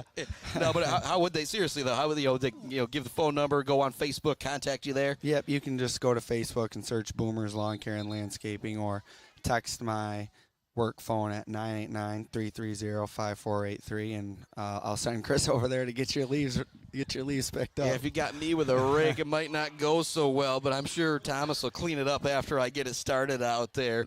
Second down for Beal City. Just 25 seconds left to go in the half. They still do have one timeout, and Kyle Martin does have that leg. If they want to try kicking that 30, 40-yarder, they could do so. Quick throw over to Elias. He's got to get by one guy. He does so. Now he's looking to throw it downfield himself, possibly. He's going to run out of bounds. That might have been trying to throw a trick play right there, but I think what happened, if they would have, I think Kyler Smith, that actually was a forward pass to Elias. They wanted it to be a backwards pass. So Elias doing a good job not throwing that one and picking up what he could. They were trying to throw that backwards to Eric Elias because he's got a heck of an arm. They had Garrison wide open deep downfield, Garrison Zucker, but that was a smart play by Elias. Make sure that, we don't need the home run right here. We still got 16 seconds with a great kicker and one timeout left. Again, you get those 3 points. That gets you to that running clock. And 35 points to start the second half. That clock will be moving very, very fast. And you love to have a running clock for your first playoff game because it can just allow your guys to relax. Shotgun look once again, 2 wide, call it 3 wide to the right, 1 wide to the left. That's Zucker. They're looking that way. They throw it long for Zucker. Goes up, tips it in the air, almost makes another amazing catch, but it's going to be incomplete. And then I'll bring up 4th down and a yard with 10 seconds left to go. Still one timeout for Beal City, so they could run it here, pick up the first down and call a timeout, or spike it once they get things set if you want to. Yeah, I think a little screen pass here might catch Frankfort sleeping. Yeah, that misdirection screen pass worked. And I give credit to the Ogama Middle School team. They were ready for it against you guys, which is one of the first times I've seen that no matter the level. Shotgun look for Mr. Kyler Smith. He's rolling to his right. Rolling to his right. They will throw it back on the screen. McCann had it exactly right. Drew Block looking for some first down yards. He's going to be brought down 2 seconds, 1 second. That will actually bring us to the half, though, so they won't quite get the play up, but they do pick up the first down, and we go to half with Beal City deep in Frankfort territory. But we do have a flag, and so Beal City could get another play here if this is a defensive penalty that will give them another play. And it is going to be waved off, and so that will take us to halftime, 34-0. Holy cow. Beal City coming out gangbusters. We'll talk about that, get you some other score updates when we come back here on our Gates Drilling and Service halftime show here on the Mid-Michigan Sports Network. Jenna Gates and Kyle Gates here. We are the 5th generation with Gates Drilling and Service. We've been serving our friends and neighbors in Michigan since 1893. We have the latest and greatest well drilling technology, allowing us to put in wells where others can't. Lake lots and tight spaces are no problem. From our family to yours, thank you, and call at 989-772-7841 for all your well drilling and service needs. Gates Drilling and Service, where Gates goes, water flows. Konwinski Construction offers a full range of construction services on small and large projects. Konwinski Construction is a leader in the community and are proud to support those student athletes who will be leading our community tomorrow. Konwinski Construction on Gover Parkway, Mount Pleasant. Weber Brothers Sawmill has been in the sawmill and logging business since 1950. Weber Brothers Sawmill buys standing timber and logs all over central and northern Michigan with National Hardwood Lumber Association certification. You can be assured of a professional job, from the marking and cruising of your woods through the harvest. Weber Brothers Sawmill is a proud supporter of our local high school student athletes. Mumford Oil and Gas Supply is your one-stop shop for top quality products and procurement in the Michigan oil and gas industry. With over 45 years of experience and a strong commitment to customer satisfaction, Mumford Oil and Gas Supply delivers the best solutions for your oil and gas production, drilling, and service needs. If you need it, Mumford Oil and Gas Supply can get it. Visit them on Fancher Day or give them a call at 989-317-8582. For over 4 decades, ENS Graphics has delivered confidence, trust, and peace of mind by providing their customers with expert service and using state-of-the-art technology. We all know in sports, what's on the inside counts the most. But when it comes to your business, school, organization, what's on the outside does matter. If your business needs anything printed, ENS Graphics can do it. If you want your club, team, organization to look good, ENS can help with that. They take your vision and make it their mission. ENS Graphics, a proud supporter of the Mid-Michigan community and their local athletes. Visit ENS Graphics at their location down in Ithaca or visit their website at esgraphics.com. ENS Graphics, printing all things physical.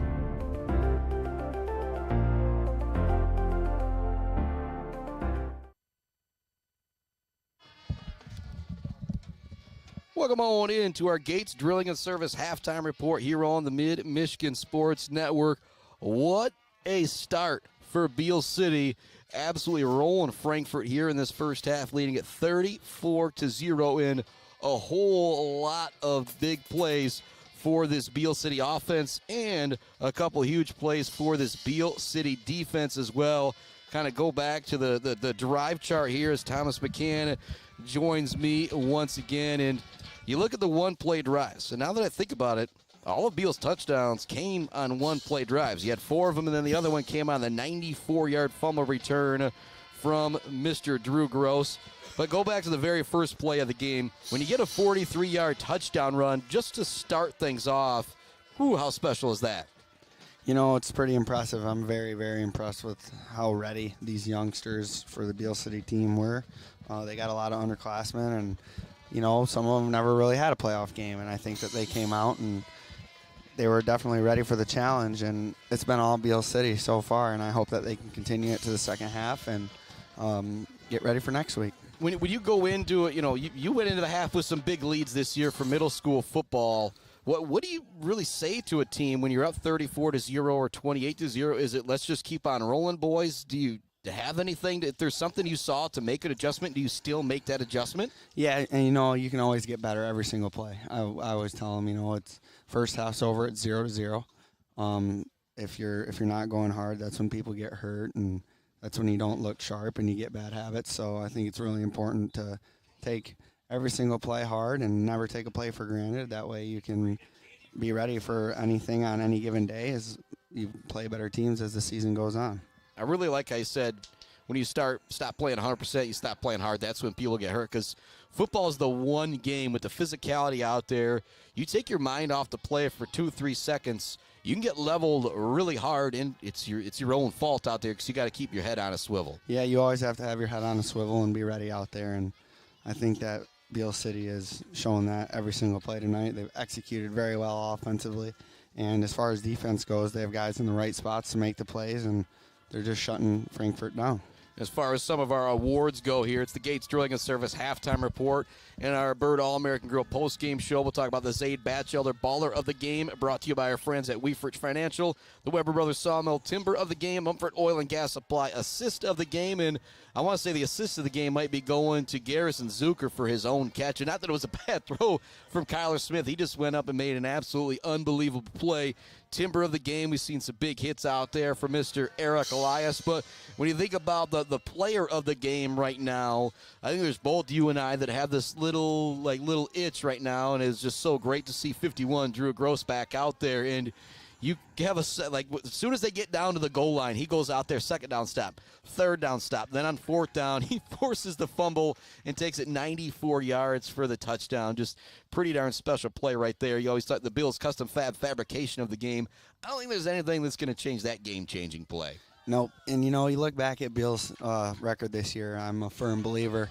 That McBain game, if Drew plays that game against McBain. Wyatt Wilson also out in that game, right, too. Wyatt Wilson, but two great players, but Drew is just such an elusive player that wants you to run at him, and he wants you to come at him, and he wants to make the plays, and he's just a gamer. And I mean, not that it matters anymore because it's in the past, but you know, that's the two games they lost. I really believe that if Drew's playing the game, it might come out differently, and I'm very, very glad that they got to have him back for playoffs, because kid that loves football and works so hard at it week in and week out and in the off season. I mean, that kid lives in the weight room, and to have it taken away from him, I think it was a bad thing, because he's even hungrier, and you've seen it tonight. Yep, that's what I was telling Adam Gursky, who was down there. The camera says that guy's just going to be an absolute animal out there, and he's made a big difference in the first half. But all the Aggies have made a big difference in the first half. It's 34-0 halftime score. Sending off to This Week in MHSAA Sports with John Ross. We'll be back with the second half right after this on the Mid-Michigan Sports Network.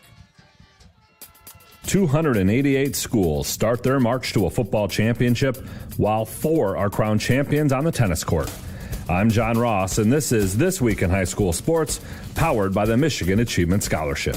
Do you remember the last time Rockford missed the MHSAA football playoffs? The Rams have played in every postseason since missing in 1994. They qualify for a 29th straight time this year, the longest streak in history. The pairings were set on Sunday, and 256 teams in 11-player and 32 more in 8-player found out who they would have to beat to earn a spot in the second round. Now, besides Rockford, a couple of other teams extended long streaks. Crystal Falls Forest Park qualified for a 27th straight time, Jackson Lumen Christi for a 26th straight time, and Macomb Dakota for a 23rd straight time. Muskegon, who had the 5th longest streak going, failed to make the playoffs this year. So not only is their streak over, but that means Division II will have a new champion this year, as the Big Reds were the defending champs. There's going to be a new champ in Division I this year as well. Last year's champ, Southfield A&T, did not qualify for the playoffs and won't be back to defend its title. Division 7 is going to see a new champion as well. Last year's champ, Jackson Lumen Christi, is now in Division 6. Everyone else who won a title last year is back in the same division this year, eager to hoist the trophy a second straight time. To see all the pairings, brackets, and scores once games kick off on Friday, visit MHSAA.com. It's time for Game Balls, when we highlight a trio of standout performances from the past week. First, Crystal Falls Forest Park Volleyball. They knocked off Bark River Harris in straight sets to win a 3rd straight Skyline Central Conference title. Grand Rapids Forest Hills Northern's Bo Lincoln, his shootout goal over Fruitport, propelled the Huskies to the state semifinals. And the Goodrich girls cross country team, they placed all 7 of their runners in the top 15 at regionals. Next up, the finals at MIS. Graduating seniors could qualify for a tuition-free skills certificate or associate degree through the new Community College Guarantee, no matter their GPA or your household income. Or if your child plans to attend a 4-year university or career school, the Michigan Achievement Scholarship Program has them covered. They could get up to $27,500 toward a bachelor's degree or up to $4,000 for career training. Complete the FAFSA to get started at mi.gov/achievement.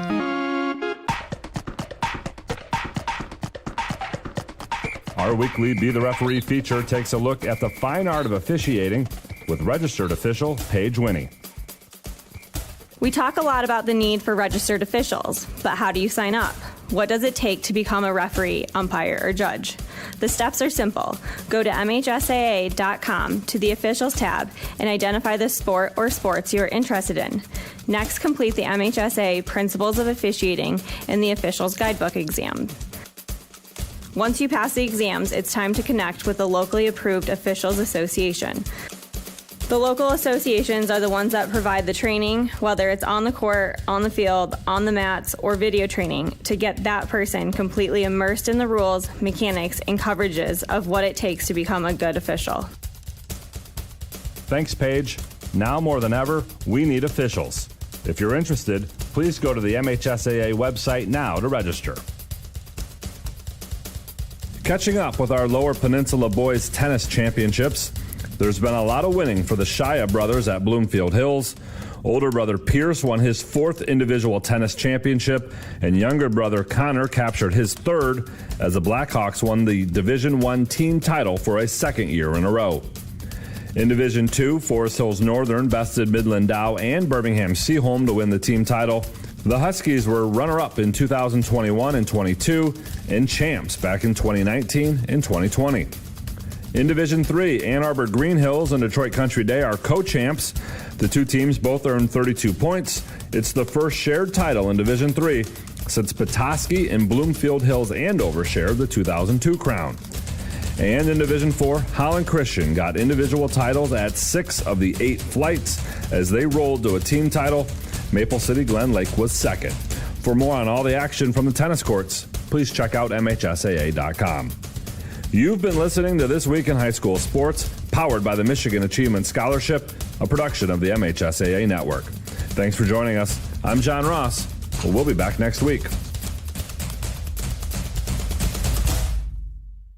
GNS Mechanical in Wademan offers service and installation on everything for your home and business. From a simple filter replacement to furnace, central air service, and install, geothermal, and walk-in coolers and freezers. If you have a need, GNS Mechanical has a solution. Learn more at gnsmechanical.com or call 989-644-2106. Hey, Rowan, want to toss the ball around? No thanks. A quick game of chess? Maybe later. Want me to teach you to ride a bike? Papa, we did all that when I was little.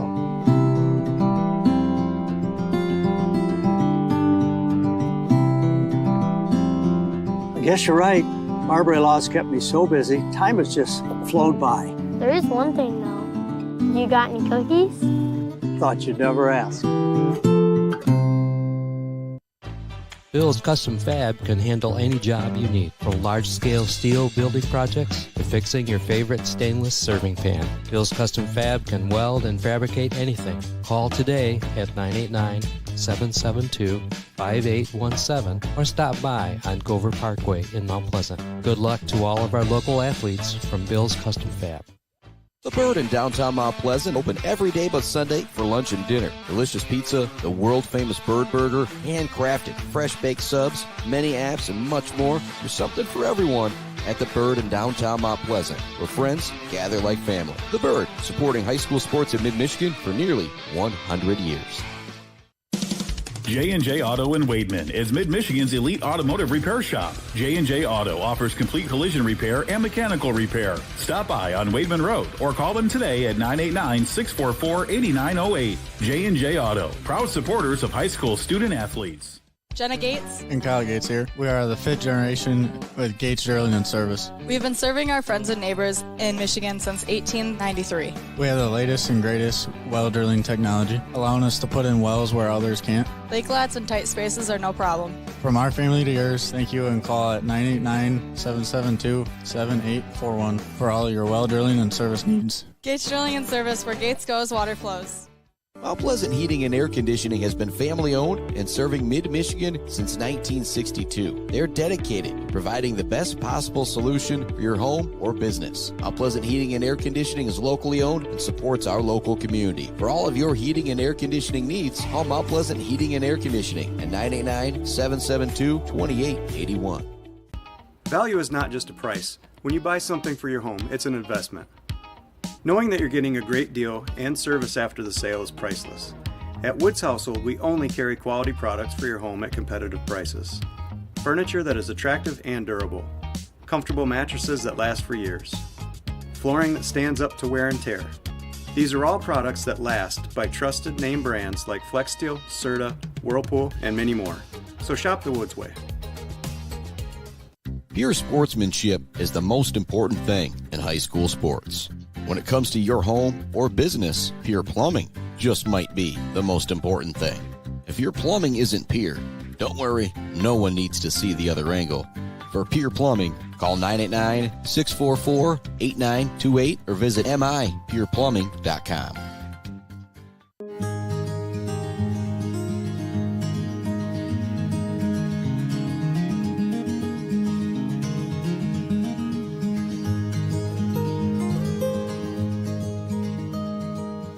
Hey guys, it's Tanya from Clark Modular Homes. I'm here to talk to you today about who we are and what we do. Clark's opened in 1983 and has been centrally located right here in Mount Pleasant, Michigan. We have one of the largest display centers with around 12 to 15 homes on display all year round. We have a fully experienced staff. We also have an in-house project manager who can pull our permits and coordinate our job from start to finish. We are proud to have an A+ rating with the Better Business Bureau. We are our own contractor, making it a one-stop shop for you for your home building needs. As the owner would say, we can do it all.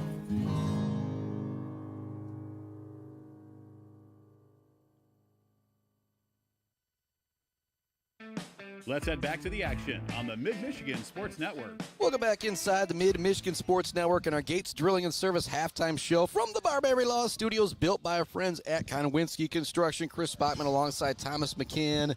Nate Batchelder stopping up here saying what's up for a moment. Brad Antcliffe heading back up into the coach's booth. And Brad Antcliffe, the newly minted? Yeah, we'll go with newly minted athletic director here at Beal City. And I wanted to make the joke to him of, well, you and Lisa, your wife, are at pretty much every sporting event anyway, so you might as well. Might as well get paid for it.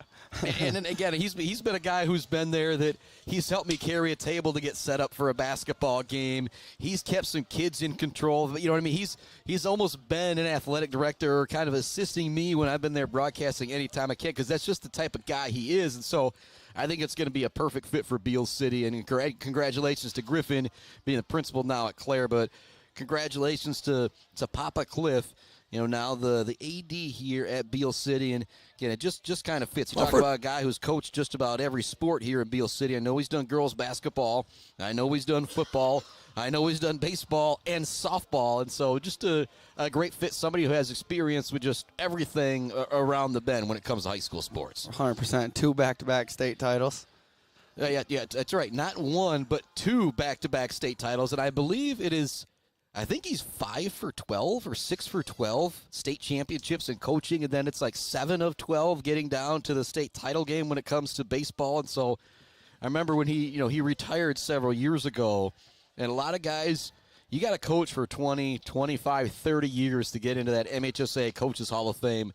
No, he got in just maybe 10, 12 years in because he had piled up so many wins and so many records and so many state championships. And so very well deserved. Yeah, congratulations to him and the Antcliffe family for doing it. And when it comes to this guy, I don't know if I've ever told you this. If it's not for Lisa Antcliffe, I don't graduate high school, Thomas. She was a savior to me back in the day when I was not a savior at all. We'll just leave. She's a great lady. Yeah, she was always a team mom in high school and stuff, and always supporting Brad. It was cool to see.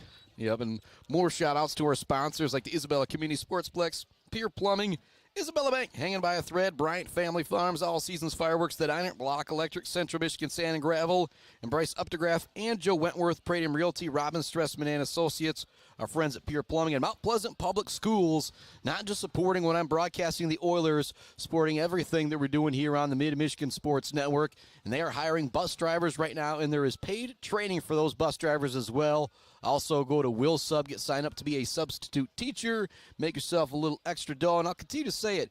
You become a bus driver, you become an official with the MHSAA, or a bus driver and a sub and a referee. That's not a bad way to make a living, and you keep yourself involved with high school sports. And there's nothing like being around the young kids. Like I said, Thomas, I'm, quite older than you. We won't get into all of that, but you being around those middle school kids, how much fun is that for you and the quote-unquote, they keep me young type of a thing? It's a lot of fun.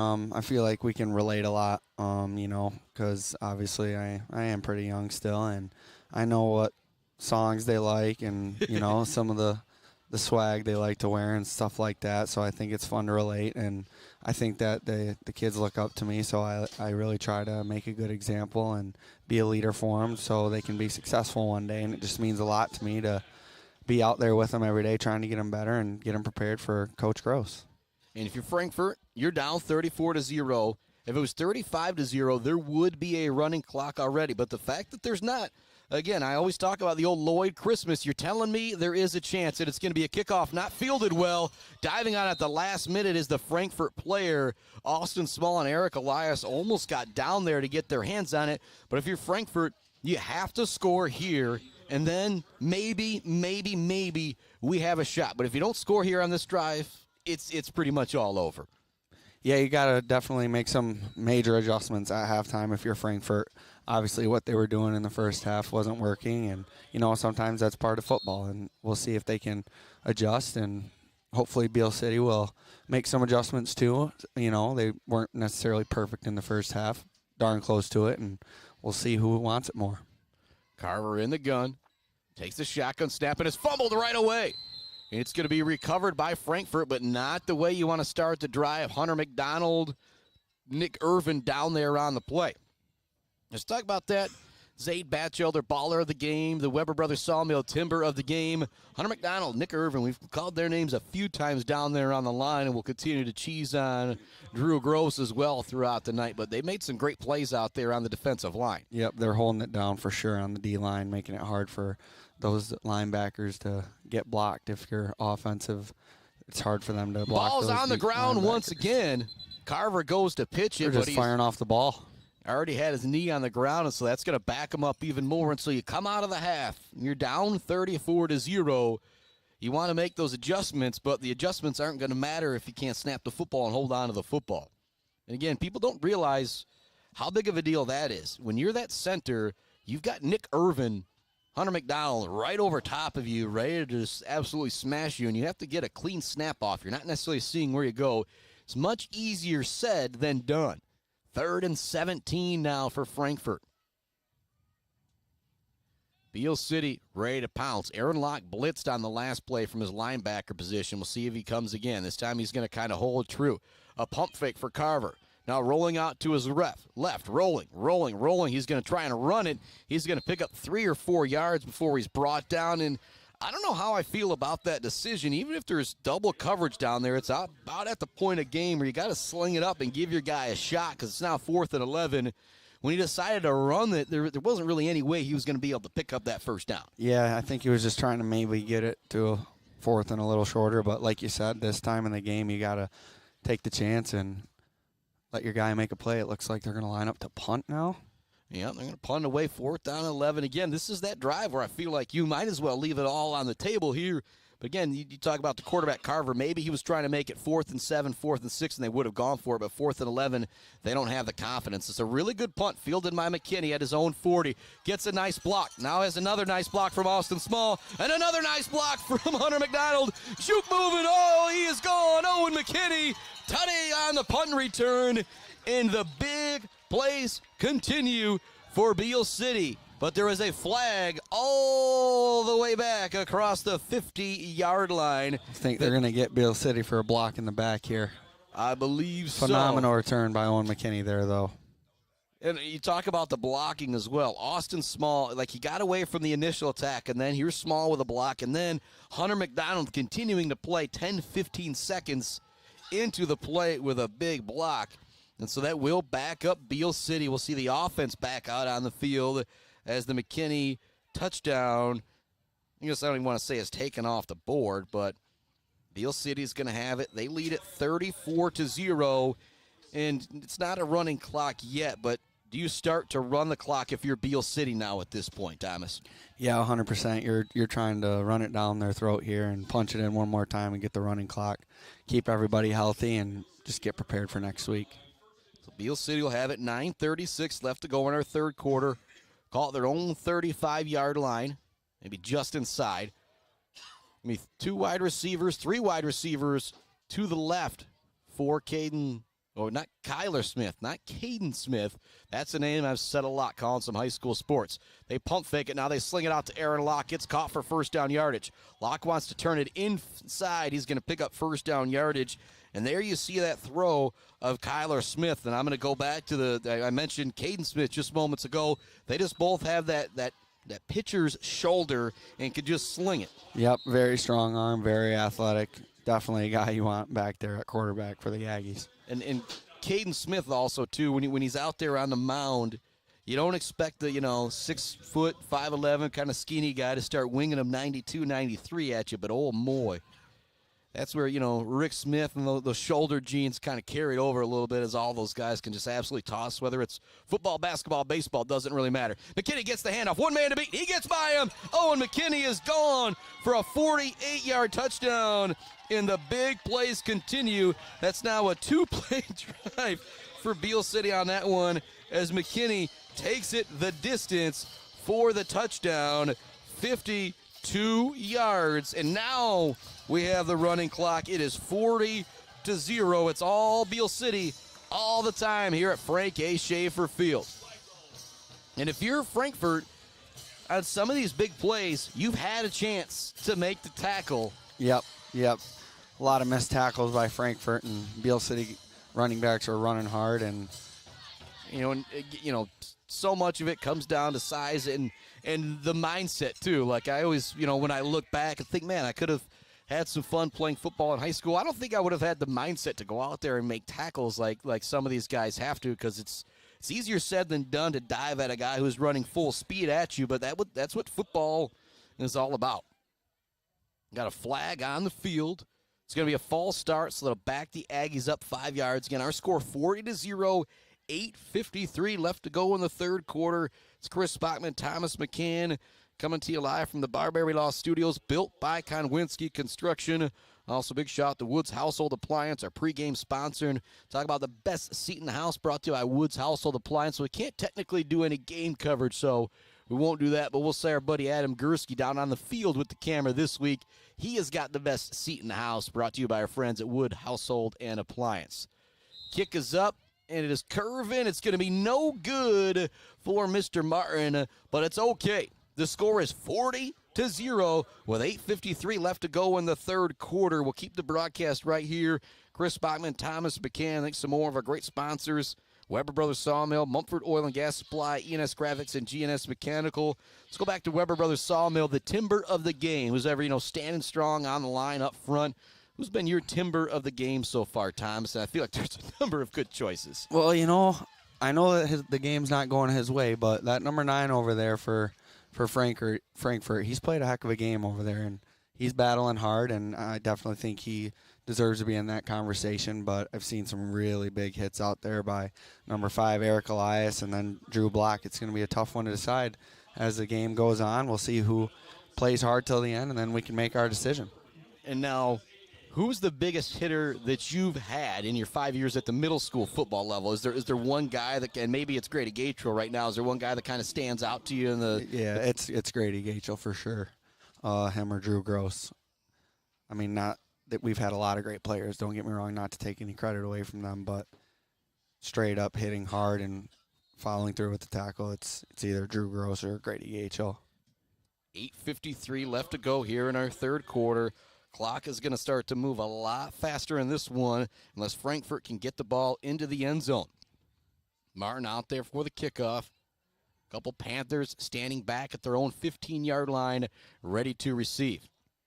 And it's going to be another in-between kick here that's fielded at the 25-yard line, and some room for the return man. He's going to be brought down by Kyle Martin. Martin, not your usual kicker when you think you're getting past that initial coverage, and all of a sudden here's big 6'2", 6'3", 200-pound Kyle Martin coming at you. Yeah, that was a great kick. Had the backspin, keep it away from those guys. Hopefully they can't return it, and he made a good tackle. Yeah, not a bad play out there from Ty Beeman, number 52. Probably one of the only times he's had to run the football all year long. Took advantage of it there. It's first down at 10. The ball is at midfield for Frankfort. Again, clock is running. 40-0 is our score. If you're Beal City, you get a stop here, you get the ball back. You can just really start to run some clock and kind of coast to a pre-district victory and look to move on to the district championship game. And last we knew it was 16-0 Glen Lake with the lead. If Glen Lake wins, that game would be at Glen Lake next week. I've already reached out to Rachel Stein, their athletic director, kind of one of those. Hey, this is the annoying broadcaster already looking ahead to next week. I apologize. Nice run there for Frankfort. Going to be a pickup of 6 or 7. Second down coming up. And as I look out there, still a lot of starters out there for Beal City defensively. I still see Irvin in the middle of the line. Beitler's out there. Infinity at defensive end. Garrison Zucker. Still see Elias out there. Aaron Lott. Drake Gatrell. Owen McKinney. Handoff this time, the running back trying to find some room to the far side of the field is Lewis. He's going to have first down yardage before he's hit hard on that far sideline and brought down out of bounds. So they pick up the first down. Again, the clock does not stop as he goes out of bounds because of the massive lead for Beal City.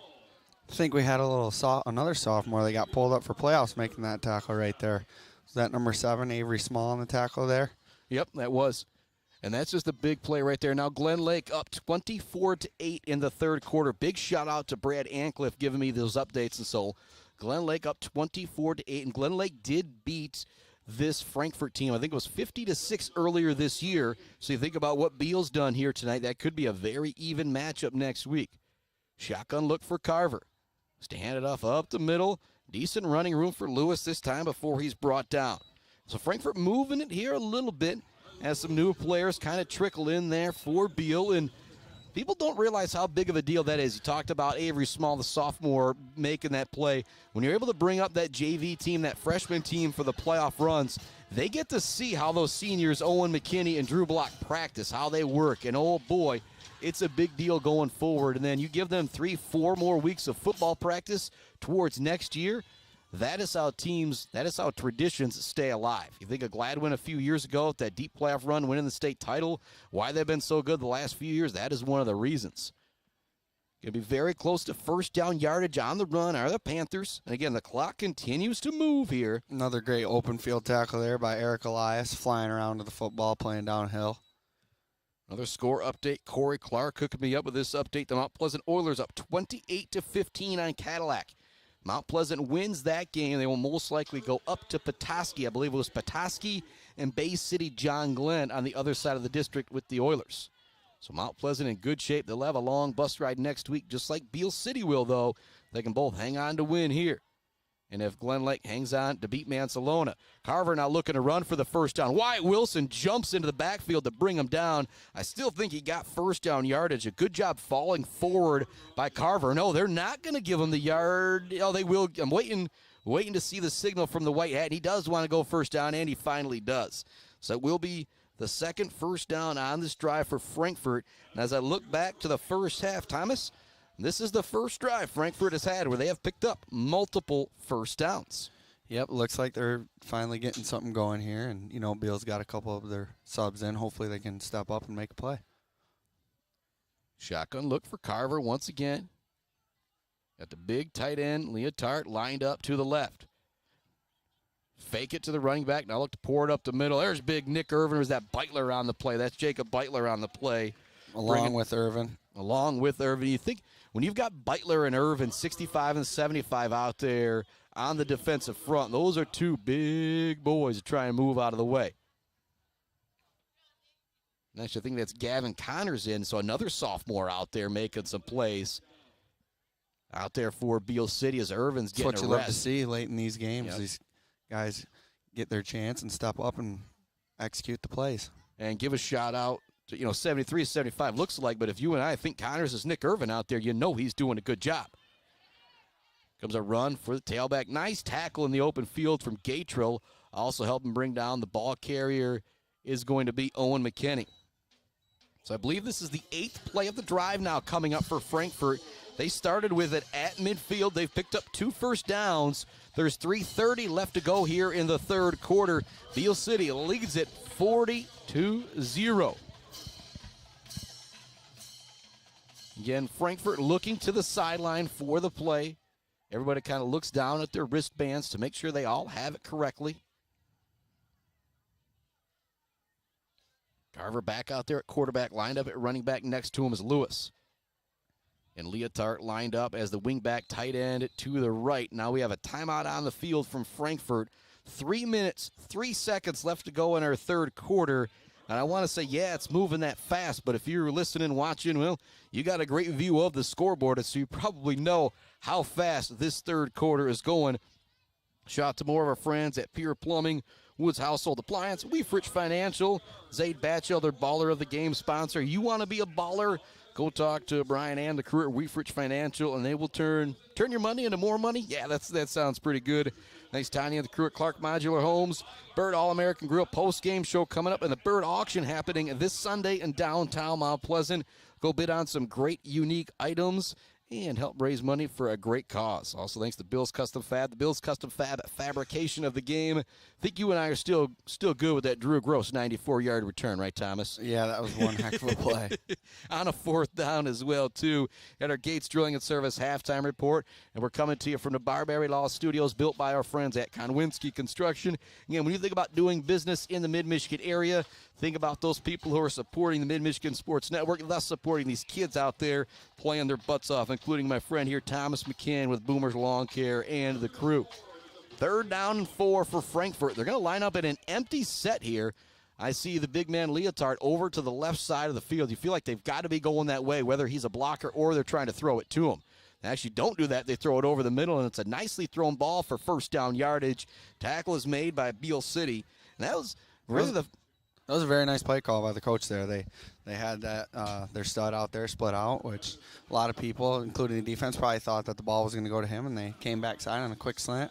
Perfectly thrown ball and executed catch. That was a great play by Frankfort. Yeah, you had to respect Leotard going out in the flat. Then he sent the wide receiver to the slant, and it was wide open. It was a nicely thrown ball from Carver. First down and goal. First down and 10 from the 11. We'll say they can still pick up a first down. Now they try and go to Leotard on the little flip, and there's Wilson to bring him down in the backfield. The Aggies were ready for that play the third time around, and it's going to bring up second down and goal from, we'll call it the 12 here. Well, second down and 11 from the 12 is what I actually should say. It does look like they can still pick up a first down out there. And play coming in from the sideline. Carver and the crew have got it. They kind of switch formations now. Got a little trips look here. Trips right. Leotard, the inside wide receiver in the slot to that right. It's kind of what we saw moments ago where they ran Leotard out into the flat, and then they sent Owen Mills on the slant, and he was open. See if they try and go for that play here on second down. It's going to be an option run in the opposite way. One of the first times we've seen them not run it behind Leotard, and it works well. I think Beal City thought, hey, if you're going to run it that way without him, we'll let you. And it's going to turn into a decent gain. It's going to bring up third down. And again, still Frankfort can pick up a first down. But the big deal right now, the clock continues to move. There's almost just a minute remaining here in the third quarter. And so this Beal City defense, obviously you never want to give up a score, but you've been making them go 3 yards in a cloud of dust. This is the 11th play coming up here, and they started with it at midfield. And so a long drive to try and get on the board here for the Panthers. Carver's in the pistol. He pitches it. Running back looking for room to the inside. Braxton Bukovich is there with tackle. Great job by Braxton Bukovich, kind of absorbing the block. Still had to back up a little bit, but he was able to get his hands on the ball carrier and bring him down for a very short gain. It's going to bring up fourth down now. Ithaca Yellow Jackets now putting it on Saranac a little bit. They're up 28-7 in the third quarter. And I'm telling my friend Jeremy Woodcock, running clock here. It is all Beal City all the time. 25 seconds remaining here in the third quarter. Fourth down and 4 from the 5 for the Panthers. They're in the gun.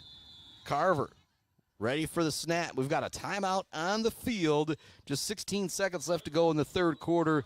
We will keep the broadcast right here. Thomas McCann, I'm going to go back to this. We've had a 2-play drive with a 52-yard Owen McKinney touchdown. We have had a 1-play drive, blocked TD catch. We had Gross going for the 94-yard fumble return for a touchdown, 1-yard touchdown or 1-play touchdown from Owen McKinney. Another one from Gatrell. And another one from block to open the game.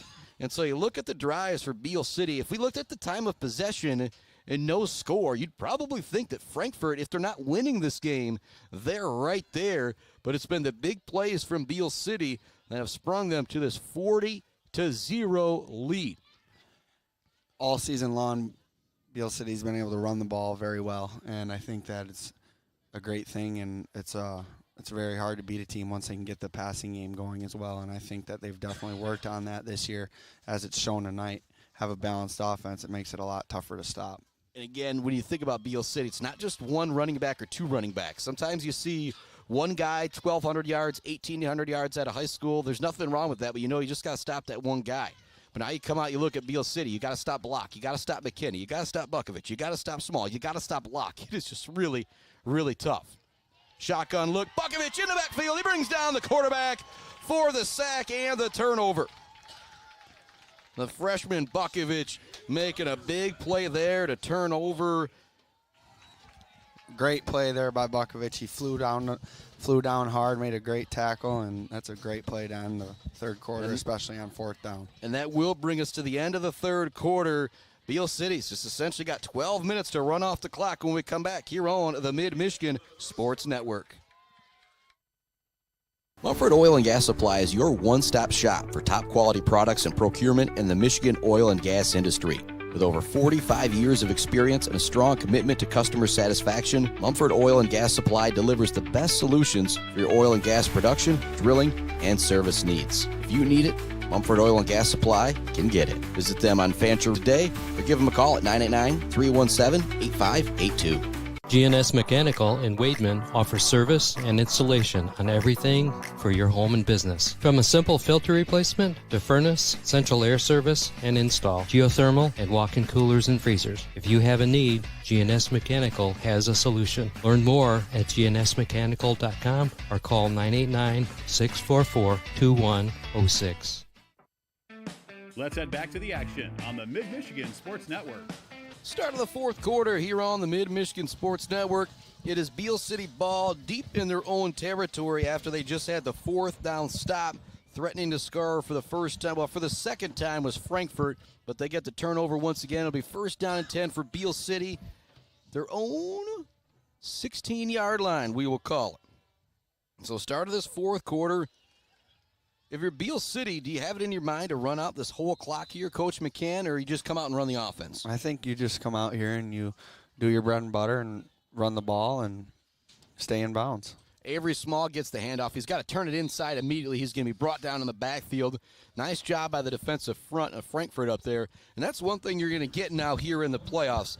This team might be down big, but they are going to continue to play hard out there because they got a whole lot of pride. It's going to be a loss of 3 or 4. Second down and long for Beal City. Again, big shout-outs to Pure Plumbing, the Isabella Community Sportsplex. That's Moore Courts, the Martin Ice Arena, and the Maury Gymnastics Center. And the Bird All-American Grill. We got the Bird post-game show coming up. That's the only place you'll ever find this guy. Post-game is the Bird in downtown Mount Pleasant. Handoff up the middle. It's like Bukovich with the carry there. He's going to be stood up after a couple of yards. Does not want to go down. He's eventually pushed down in the ground. And maybe if this was a closer, more, and that was actually Elias with the carry, pardon me. If this was a closer, more intense game, maybe some type of late hit or continued play out there. But with the lopsided score, Elias isn't upset about it. The officials aren't upset about it. So let's just go to third down here. Kyler Smith trots back in with the play. Now I got Mike Verlager updating me as well. It's the Oilers, 28, Cadillac 15, 141 left in the third. And Inland Lakes up big on Montebella, 30-8. Big shout out to everybody sending in scores so we can let people know what's going down with Mid-Michigan Sports here on the Mid-Michigan Sports Network. Kyler Smith pitches it to Elias. Elias tries to run hard. Another nice play out there from Frankfort. And now the defensive front for Frankfort, that was Nolan Klaus with the play there. But he is down and hurt after making the tackle. So that's going to stop the clock. It will bring up a fourth down play for Beal City. And we'll do that fourth down play after we come back from this short break here on the Mid-Michigan Sports Network to hear from our friends at Weefrich Financial and the rest of the crew. Back right after this here on the Mid-Michigan Sports Network. Weefrich Financial knows it can be incredibly overwhelming to navigate the world of financial planning. With trusted guidance and easy-to-understand advice, you can feel comfortable in your financial future with Weefrich Financial. Weefrich Financial assists people in all stages of life with a specialization in retirement and investment planning. Experience the power of working with an advisor dedicated to your success. Visit WeefrichFinancial.com. Visit them in downtown Mount Pleasant. Call or text 989-953-7888. Weefrich Financial, member SIPC. Clark Modular Homes in Mount Pleasant are a one-stop shop from the buy, the build, and beyond with their fantastic service department. Stop in to see their selection and purchase options today on Pickard Road or visit them online at modularhomesbyclark.com. Clark Modular Homes, supporting Mid-Michigan youth in and out of the classroom. Let's head back to the action on the Mid-Michigan Sports Network. Welcome back to it here on the Mid-Michigan Sports Network. There's 10:18 left to go in our fourth quarter. It's a 4th down and 7 for Beal City. This is probably going to be the first time we've seen them punt the ball all game long. It's Chris Bachman, Thomas McCann coming to you live from Frank A. Schaefer Field on the Barbary Law Studios, built by Konwinski Construction here on the Mid-Michigan Sports Network. Again, lots of other playoff action happening. We'll continue to update you on some of those scores. Mount Pleasant up 28-15 last I knew. Morris, Portland St. Pat's tied at 8 at the end of 3 as we talk some 8-man football. We'll be talking about those games a whole bunch tomorrow.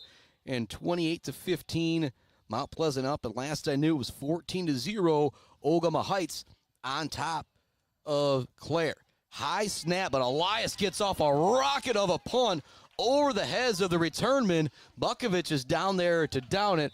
What a punt that was, and Glen Lake is now up 38-8. And the other score to watch, 49-6. Iron Mountain up big, and so Beal City going to have to turn into some road warriors here if they win this game. If Glen Lake holds on to win, they would have to go to Glen Lake next week. As long as we get approval, your boy's going to go up there and do that game. You get a win next week, you could end up in the UP at Iron Mountain. I do believe it's East Jordan on the other side of that part of the district. Wouldn't be totally shocked if they went up there and were able to best that Iron Mountain team. First down and 10 for Frankfort here in the fourth quarter. Again, the clock is running. Lopsided score 40-0. Now Frankfort football, they drove it down deep, but ultimately it was a sack on fourth down by Braxton Bukovich to turn it over. And there's Bukovich making the play in the backfield again on the would-be ball carrier. Just nowhere for him to go. And if you are the coaches, you got a guy who starts for you as a freshman in Braxton Bukovich. It could be very easy for him to be taking plays off right now, Thomas, but you see him out there still making plays. What does that mean to you as a coach? Yeah, that kid, he just goes and goes and goes. He never takes plays off. That's why I think he's going to be so good. He's already helping the team out, and I think that if he keeps working like the way he is, there's no way he can't be anything he wants to be. Yeah, I mean, except for some guys, 40-0, you start to play different. But when you're a special athlete, when you're a special player, you just only know one way to play, and that's the way Bukovich goes at it. Nice throw downfield. Leotard with a sliding catch, and he'll have first down yardage for Frankfort. Nice play there. That's the first time we've really seen him go to Leotard in the air, and he has been impressive out there. And Eli Leotard is just a junior, so somebody that's going to be back next year for the Panthers that he has college football written on him, I feel like. He's a big kid out there. He's very athletic, and I think that assuming Frankfort loses this game and they work in the offseason, they need to draw some plays up to make sure they get the ball in number 9's hands next year, a lot more. Wyatt Wilson in the backfield to bring down the ball carrier on first down. So Frankfort going backwards on that play. Again, the clock continues to move, 7:44 remaining. Brenton Scobie, Corey Clark updating me. It's 28-15 after 3. I'm letting Brenton Scobie know we got a running clock here. A big shout to Brenton Scobie, Joe Marciando, and the GI Tech crew bringing you games. NFHS Sports Network, along with Huddle this year. Handoff up the middle, nowhere for the ball carrier to go. Slinging them down, slinging around into the backfield. It was a Beal City defender, and that was Wilson once again getting back there to make the play. And what do you remember about him, your time with Mr. Wilson, Wyatt Wilson, as a middle school football coach? Oh, he was a phenomenal guard. We played him on the offensive line at guard, and anytime we'd want to run the ball, we'd pull him. A lot of the time, he also played middle linebacker. And I'm going to tell you about sportsmanship. He runs downhill, and he's got a nose for the ball, and he reminds me a lot of his dad back in the day after I've been watching some of those highlight videos. He plays hard, and he doesn't want the other team to get any yards, and it shows. Fumble in the backfield. Diving on the football is Beal City. Looked like it may have been recovered by Frankfort at the last moment. And if you heard a little kid yelling about sportsmanship, Thomas, when you were talking there, I was queuing up a PSA sportsmanship for the MHSAA and accidentally hit play on it when I opened it up. So if you go back and listen, there's a little kid yelling underneath you there for a second. Hey, that's all right. Yeah, sportsmanship's important. That it is, and we're seeing great sportsmanship out there between both of these teams. Again, lopsided playoff game for these seniors for Frankfort. This is going to be their last game. It can be frustrating, but again, the lessons they're learning out there are going to go big towards their future, because you lose your high school football career. I've said it so many times this year, I feel like it's more disappointing than losing a job, which it's going to happen to some of these guys eventually. And so you get prepared for difficult situations in life by difficult situations out here when it's just a game. Right, exactly. It's all about life lessons and, dealing with adversity and finding a way, even though it might not be your day. You just got to push through it and hope the next one's better. Yeah, and I was just going to ask you what's the biggest life lesson you learned, but I think you might have said it right there. Yeah, the biggest lesson I think I've ever learned is anything worth having won't come easy, and you learn that in football because the other team wants to win just as much as you, and you battle for 4 quarters, and it's a team sport, and it teaches you to work together and work hard until the end. Clock is running under 5 minutes remaining when Kyler Smith will snap the football here for Beal City. They lead it 40-0. Last week, Glen Lake was up big on Mansalona, and so it'll be Beal City, Glen Lake next week in Glen Lake. Your boy's going to plan on making that trip up there. We get a fist bump for Brad Ancliffe. You know things are going good when you're heading down to the sideline. Under 4 minutes remaining here. Beal City with the football. Be stuffed at the line of scrimmage, will the Aggies. But again, if you're Beal City, you don't care. You just maybe want to pick up one first down here. Let that clock continue to roll, and you're going to have another shot at a district championship next week. And Beal City, one of the rarest of rare feats. Beal City still has more regional championships than district championships. Some people get confused when I tell them that, but I say, well, Beal City was winning regional championships in football before there were district championships. Deep back is going to be Braxton Bukovich. Avery Small at the wing back to the near side of the field here for Kyler Smith. They set a man in motion, trying to find some running room as the ball carrier brought down after a short gain is the ball carrier. Nice run out there. Number 9, Will McClintock. Will McClintock is going to bring up third down. And do you think about going to the air here, Thomas? Like I said, you pick up a first down, you get it. But again, you keep it on the ground, you can run some more clock here, put that coach's cap on. If it's you, do you think about going to the air here? Well, I think that in a game like this, I think you got to run the ball here, and if you don't get it, nothing hurt at all. Just punt it away and trust your defense. Beal City taking their time in the huddle, and they should right now with the monster lead.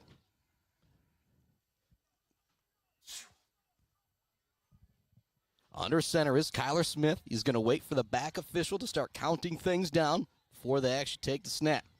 You snap it, they hand it off to Avery Small, who's a deep back, and Small is gone. 30, 20, 10, touchdown, Avery Small. And great hustle from Frankfort. The defender tried to chase him down into the end zone. That was Owen Mills not giving up on that play. I absolutely love that from Owen Mills out there. But if you're Avery Small, what are you going to do? Not score the tutty there? So a big run from Avery Small to get into the end zone.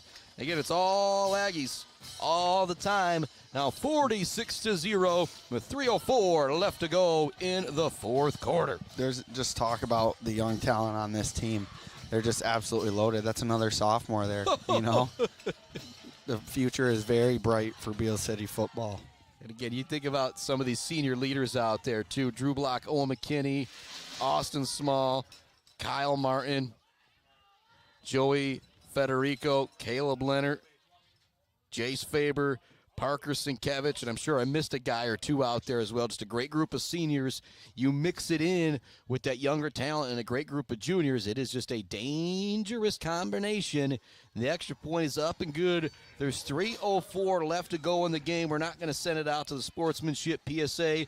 We're just going to keep it right here as it's been all Beal City all the time in this one. Chris Bachman along with Thomas McCann coming to you from the Barbary Law Studios, built by Konwinski Construction. And again, we'll talk about it a few more times, our Beal's Custom fabrication of the game, all about the big strip sack and 94-yard return from Drew Gross. And I think, did that make it 40-0 or 34-0? I'm going to have to go back and double check on that. But that was a big-time play. Third down. It was fourth down, actually. Fourth down. And that the two plays before that, he also made the tackles, and then 4th and 6 there, still pretty early in the game. That's a big play by Drew Gross. And if Frankfort does score there, they make it 27-7 or maybe possibly 8. Then they get the ball coming out of the half. Right, get a little momentum. That was a big play. Instead it's 34-0. And again, a guy who, you and I talked. And I'll describe it to you this way. Last year, end of football season, I remember seeing, Coach Gross and his son Drew and say, hey, great job, great year. And I remember I called him Owen Gross a few times last year. And I remember just telling him after the game with Ubley, I am never going to forget your name again because of how well he played in that game. And then I remember seeing him after the baseball state championship. And it was just like, holy moly, man, you're a lot taller. You're a lot, he just has put in so much work. So to be able to see him out there on the field succeeding here in this first playoff game, it's really special. And then you think those D8 teams that they didn't really get a look at him this year, it's a little scary. Yep, very bright future for him, and I'm just very excited to watch him go out there and do what he loves. Really nice kickoff from Beal City is going to go over the returner's heads. Absolutely putting a boot into that one was Carter Sienkiewicz. Or pardon me, Sienkiewicz, that would be. He must be Parker's younger brother there. All right. Going to be first down and Avery's 10. actually Austin's younger brother as well. All right. And there's something that goes into that, and you can attest to it getting beat up by your older brother and sister. When you're out there in the driveway, losing to somebody 2, 3, 4 years older than you, and for you it would have been, 7, 8 years maybe? Yeah, my brothers were quite a few years older than me, and my sister, I didn't want to mess with her because she's the best one out of any of us. So.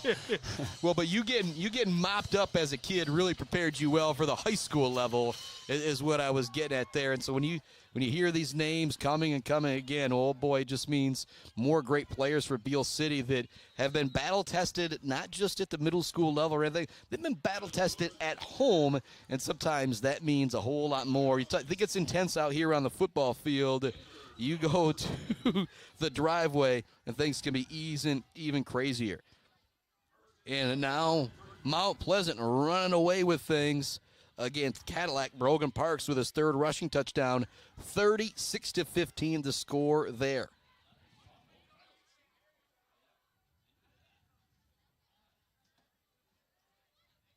Kind of taking their time now is Frankfort. And again, there's not a whole lot you're going to be able to do with the score. It is now just get out there and run your offense and get some of your seniors a little bit more run out there.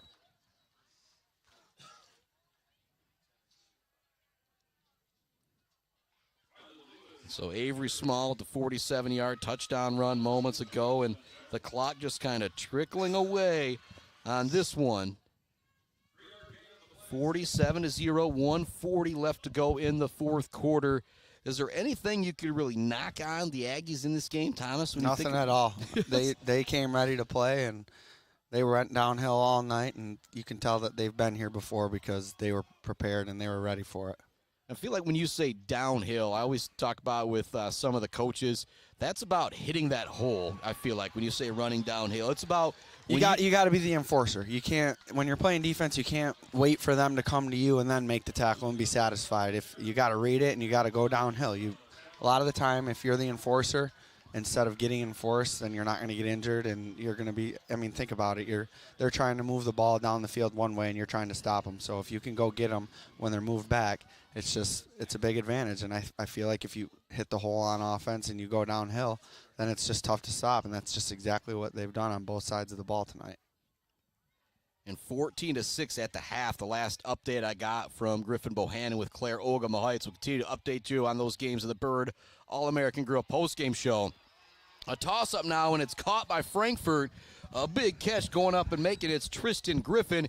He's going to be brought down inside the 30, but we're now under 30 seconds remaining in the game. So I don't know if Frankfort can have enough time to run a play or two here, but I don't know if they're going to have time to get it into the end zone. And if you're Beal City, you don't care at this point because there's 15 seconds remaining, 14 seconds remaining, and you are up 47-0.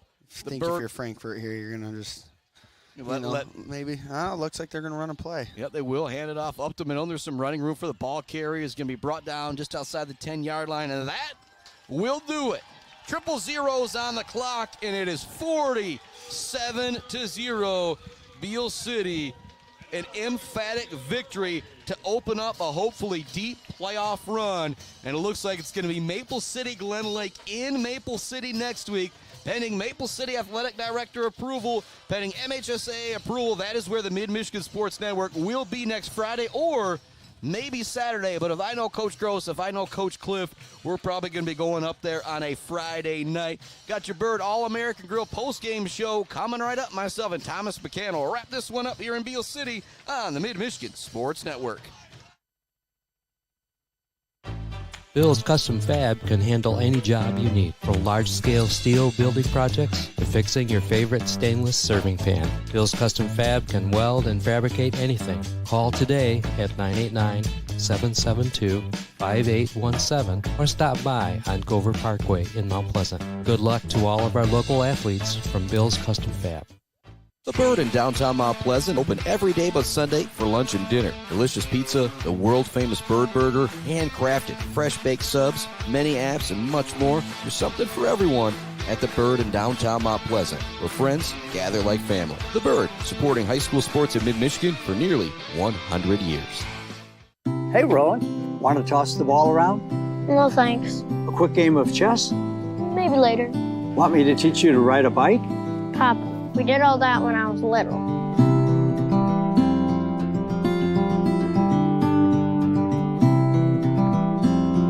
I guess you're right. Barbary Law's kept me so busy, time has just flown by. There is one thing, though. You got any cookies? Thought you'd never ask.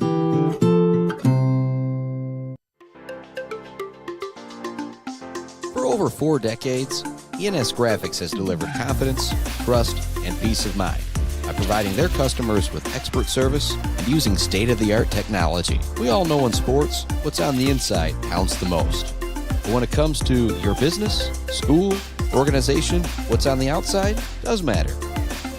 If your business needs anything printed, ENS Graphics can do it. If you want your club, team, organization to look good, ENS can help with that. They take your vision and make it their mission. ENS Graphics, a proud supporter of the Mid-Michigan community and their local athletes. Visit ENS Graphics at their location down in Ithaca or visit their website at esgraphics.com. ENS Graphics, printing all things physical.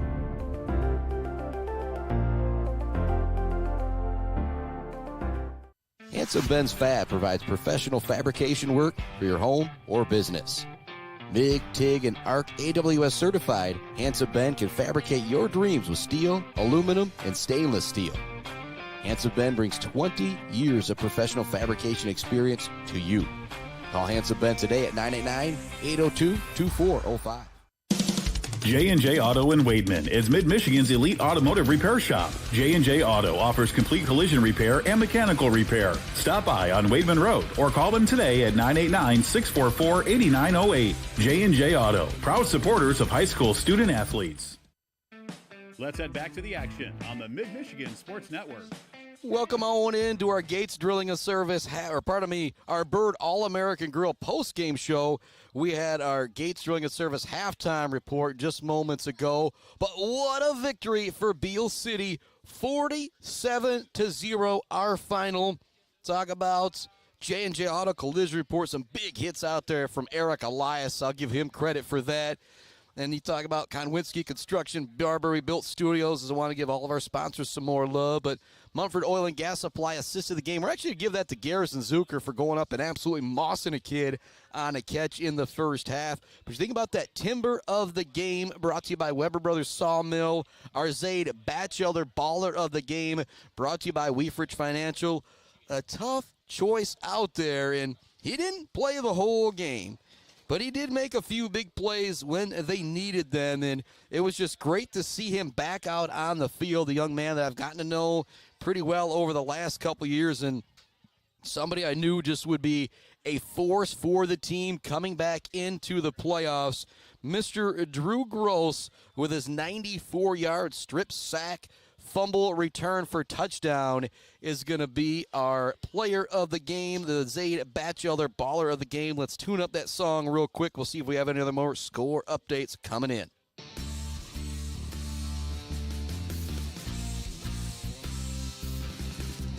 Well, hey there, Zaid. This song of love is just for you, so turn it up.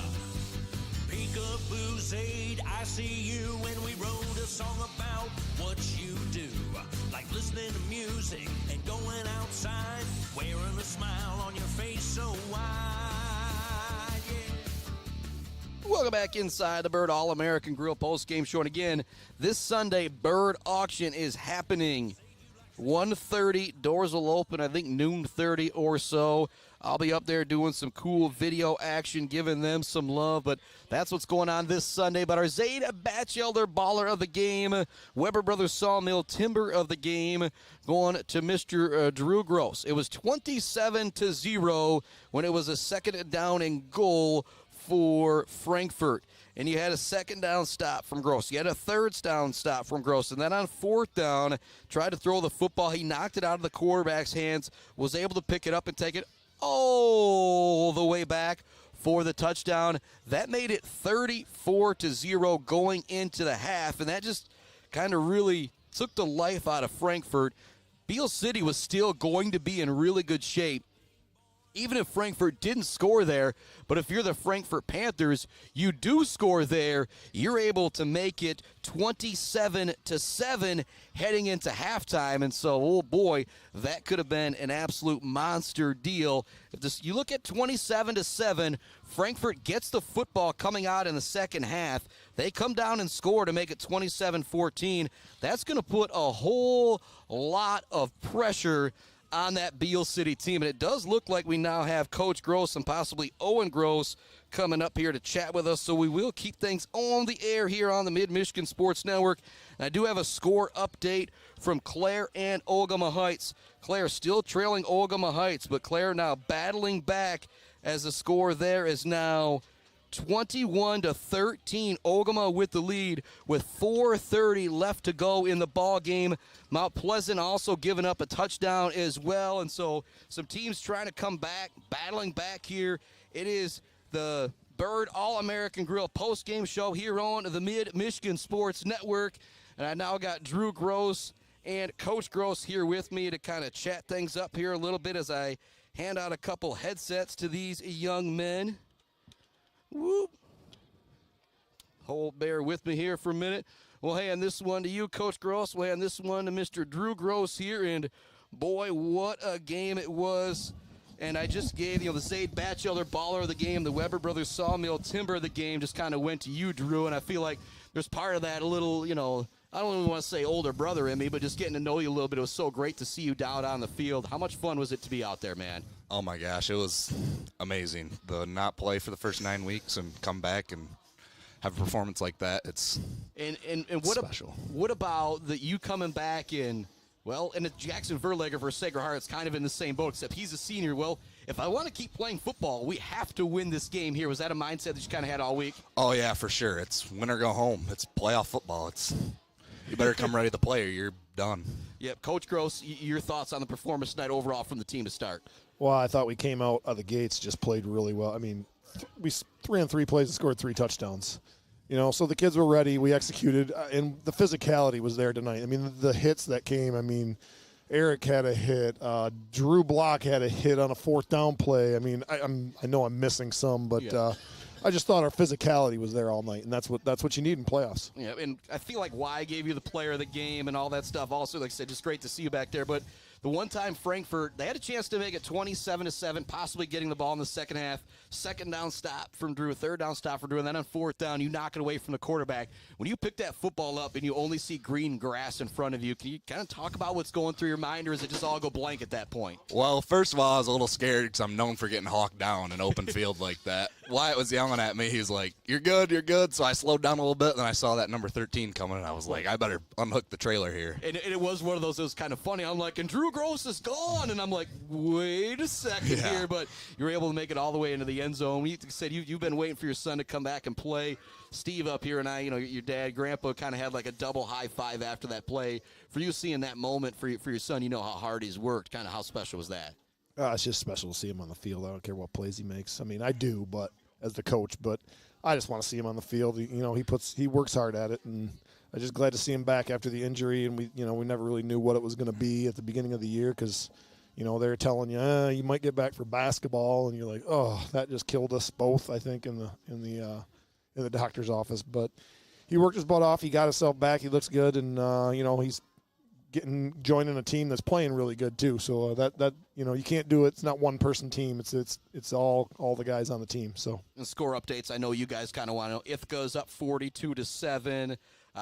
Mount Pleasant up 36-22 with 5:16 left. And last I heard from Griffin Bohannon, Clare was down 21-13 with Ogama with 4:30 left. And so some big-time battles there. And it does look like Maple City Glen Lake was able to pull out the victory. They was kind of close to them in Mansalona for a while, but last I knew they're up 28-8. So the Road Warriors start now. You ready for that, Owen, to go up there and play? Oh, yeah, for sure. Or Drew. I did the 0-1 one more time. I actually made the joke about that during the game, too. Man, go ahead, Drew. My bad. No, he said it, like, earlier. He's like, we're road warriors now. Like, embrace it. Like, let's go on their field and beat them and hopefully make it to Ford Field. Yeah, and there's nothing like those bus trips that you guys are going to be able to make together. That kind of early Friday, you guys will be able to head up there and have a great time. Or Saturday, we'll kind of see what happens. And then it could be on the other end around. Iron Mountain is up there as well, too. But I could see East Jordan. We'll see what happens with those games. But, oh, boy, a whole lot of football to come up. And pending AD and MHSAA approval, we'll be up there in Maple City, Glen Lake, whether it's next Friday, whether it's next Saturday, to see you guys continue this big run. We'll start with you, Drew. What's it going to take to go get a road victory now in the playoffs? We better come ready to play. We got to play like we did tonight and be ready to go. What about you, Brad?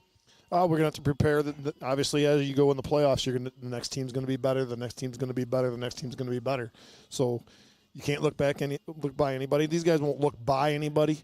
But when you start getting in those games, you got to do the little things right. You can't turn the ball over. You can't have stupid penalties. You can't have them type of things. And then when you get into close games against good football teams, that's the difference. Yep. All right, Brad Gross, Drew Gross, thank you guys so much for joining me here on the Bird All-American Grill post-game show. I'll be back with you more football tomorrow night, and also coming up next week, we'll be with Beal City wherever they are, the Mid-Michigan